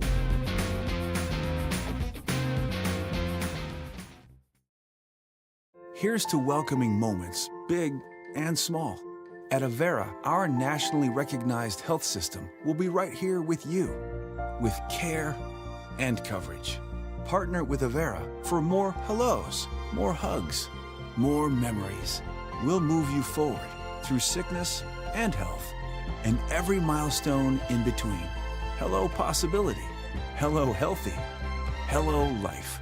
Avera, moving health forward. DeNoble Austin & Company PC, certified public accountants, offers a variety of services including payroll, auditing, sales tax, financial statement preparation, and of course, income taxes. Whether you're a farmer, small or large business owner, or just require some assistance with your personal finances, DeNoble Austin & Company PC can save you time and peace of mind with the skills you need and the service you expect. Located in Rock Rapids and Laverne. Hit one out of the park with a new or pre-owned vehicle from Papik Motors. With 3 convenient locations in Laverne, Rock Rapids, and Sibley, our team is ready to help with all of your automotive needs. Swing in today and let the hometown team be your dealer of choice, or visit us online at papik.com. Papik Motors makes it so easy. You finally found the perfect car in racing blue. You even got them to throw in the LED fog lights for free. Auto Owners insures your car because some people never learn to parallel park. That's simple human sense. Ask Seaperda Foltz Insurance and Real Estate in Rock Rapids, Iowa, if auto owners make sense for you. Keep going, more. No, stop! A community is a place, but it's also a connection. It's where we all plant roots, raise our families, build our lives, and take care of each other. It's something we have in common, and it takes world-class care to keep communities like ours strong. We work together to live, to hope, to heal, because that's what neighbors do. Here for all, here for good. Sanford Health. And we welcome you back here to Rock Rapids, live from Dicknall Field. Joel Viss with you here tonight. Central Lyon, Georgia Little Rock victorious here tonight over MOC-Floyd Valley, scoring 27 unanswered points, dropping down to 14-0. Dutch had the lead in the first quarter.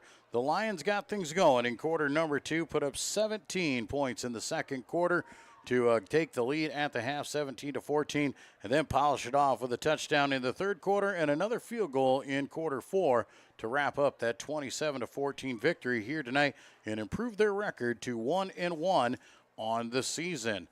Lions will head on the road next Friday night. We'll be down in Haywarden as they go to West Sioux to visit the West Sioux Falcons. That should be another tough battle for the Lions as they go on a nice long road trip, and we hope that the outcome is about the same. But for the Lions here tonight, once again, we saw some of the growing pains. We saw the miscues. We saw the mistakes, some of the mental errors, but the Lions able to overcome here tonight and able to put enough points on the board to come away with the victory.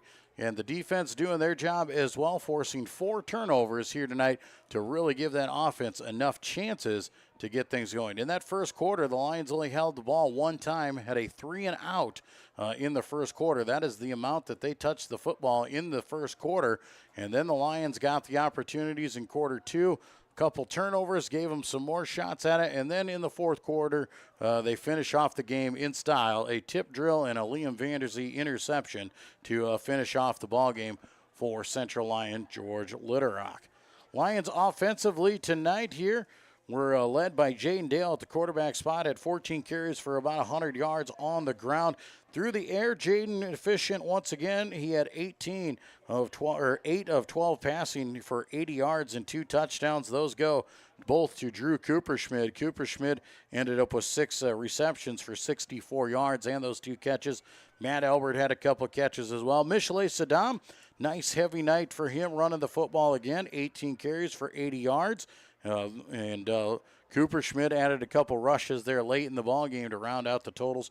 Lions at 34 carries, 189 yards on the ground. Obviously, those 80 yards through the air as well, wrapping up a 270-yard performance there by the offense. But as we said, it was the defense who started to get things done. They fell behind early, and MOC-Floyd Valley, they came out. They were exceptional in the first quarter. They moved the ball down the field, and excellent up and down. They knew their offense was running in the right order, but the defense stayed the course and were able to capitalize and really take away the running game once again. MOC-Floyd Valley just 21 rushes for 58 yards on the ground, obviously led by Dylan Mosdem. He had 13 carries for 28 yards. Blake Albers, 3-year starter at quarterback. He was great here tonight. He had an exceptional game. Did throw that interception there late in the game, but trying to make plays as a quarterback. He was 19 of 23 throwing the ball for 205 yards and that interception, able to spread the ball around really well. But the Lions just too tough in the end. Too many turnovers for MOC-Floyd Valley, and the Lions able to get out of here and improve that record to 1-1 on the season. So a big win for Central Lyon George Little Rock as they hit the road for the final non-district game of the year next week at West Sioux. We'll be there for you here right back on the Central Lyon Broadcast Network. We'll start pregame at about 6:30 or so with some coaches' interviews and get you ready for the action and the kickoff starting at 7 o'clock. Lions a 27-14 winner here tonight. We thank all of our great sponsors for their help in providing the coverage here tonight. Can't say enough about them. Without them, this coverage would not be possible. They include Frontier Bank, Pizza Ranch, Premier Bank, Avera Medical Group, DeNoble Austin & Company PC, Murphy Family Dentistry, Papick Motors, Sanford Health, and Seaperdo Foltz Insurance are great sponsors providing your coverage here tonight. Remember, we've got some games coming up next week on the Broadcast Network, things that you guys can check out and watch coming up on Tuesday night. JVR, JV, and varsity volleyball here on the Broadcast Network. That JVR game starts at 5:30. Varsity will go at about 7 o'clock. Then coming up next Friday night, obviously, the football game at West Sioux. And following up Monday, September 16th, we'll have 7th grade volleyball versus Sioux Center at 4:15. So that's up on the schedule for upcoming events on the Central Lyon Broadcast Network. We ask you to subscribe to our YouTube channel, and that will allow us to let you know when we post new videos and start live broadcast here. And also make sure you follow Central Lyon on their social media. My name is Joel Viss. Glad to be with you once again here for coverage of Central Lyon Georgia Little Rock football. Lions victorious in the home opener, 27-14 over MOC-Floyd Valley. Have a great night, everybody.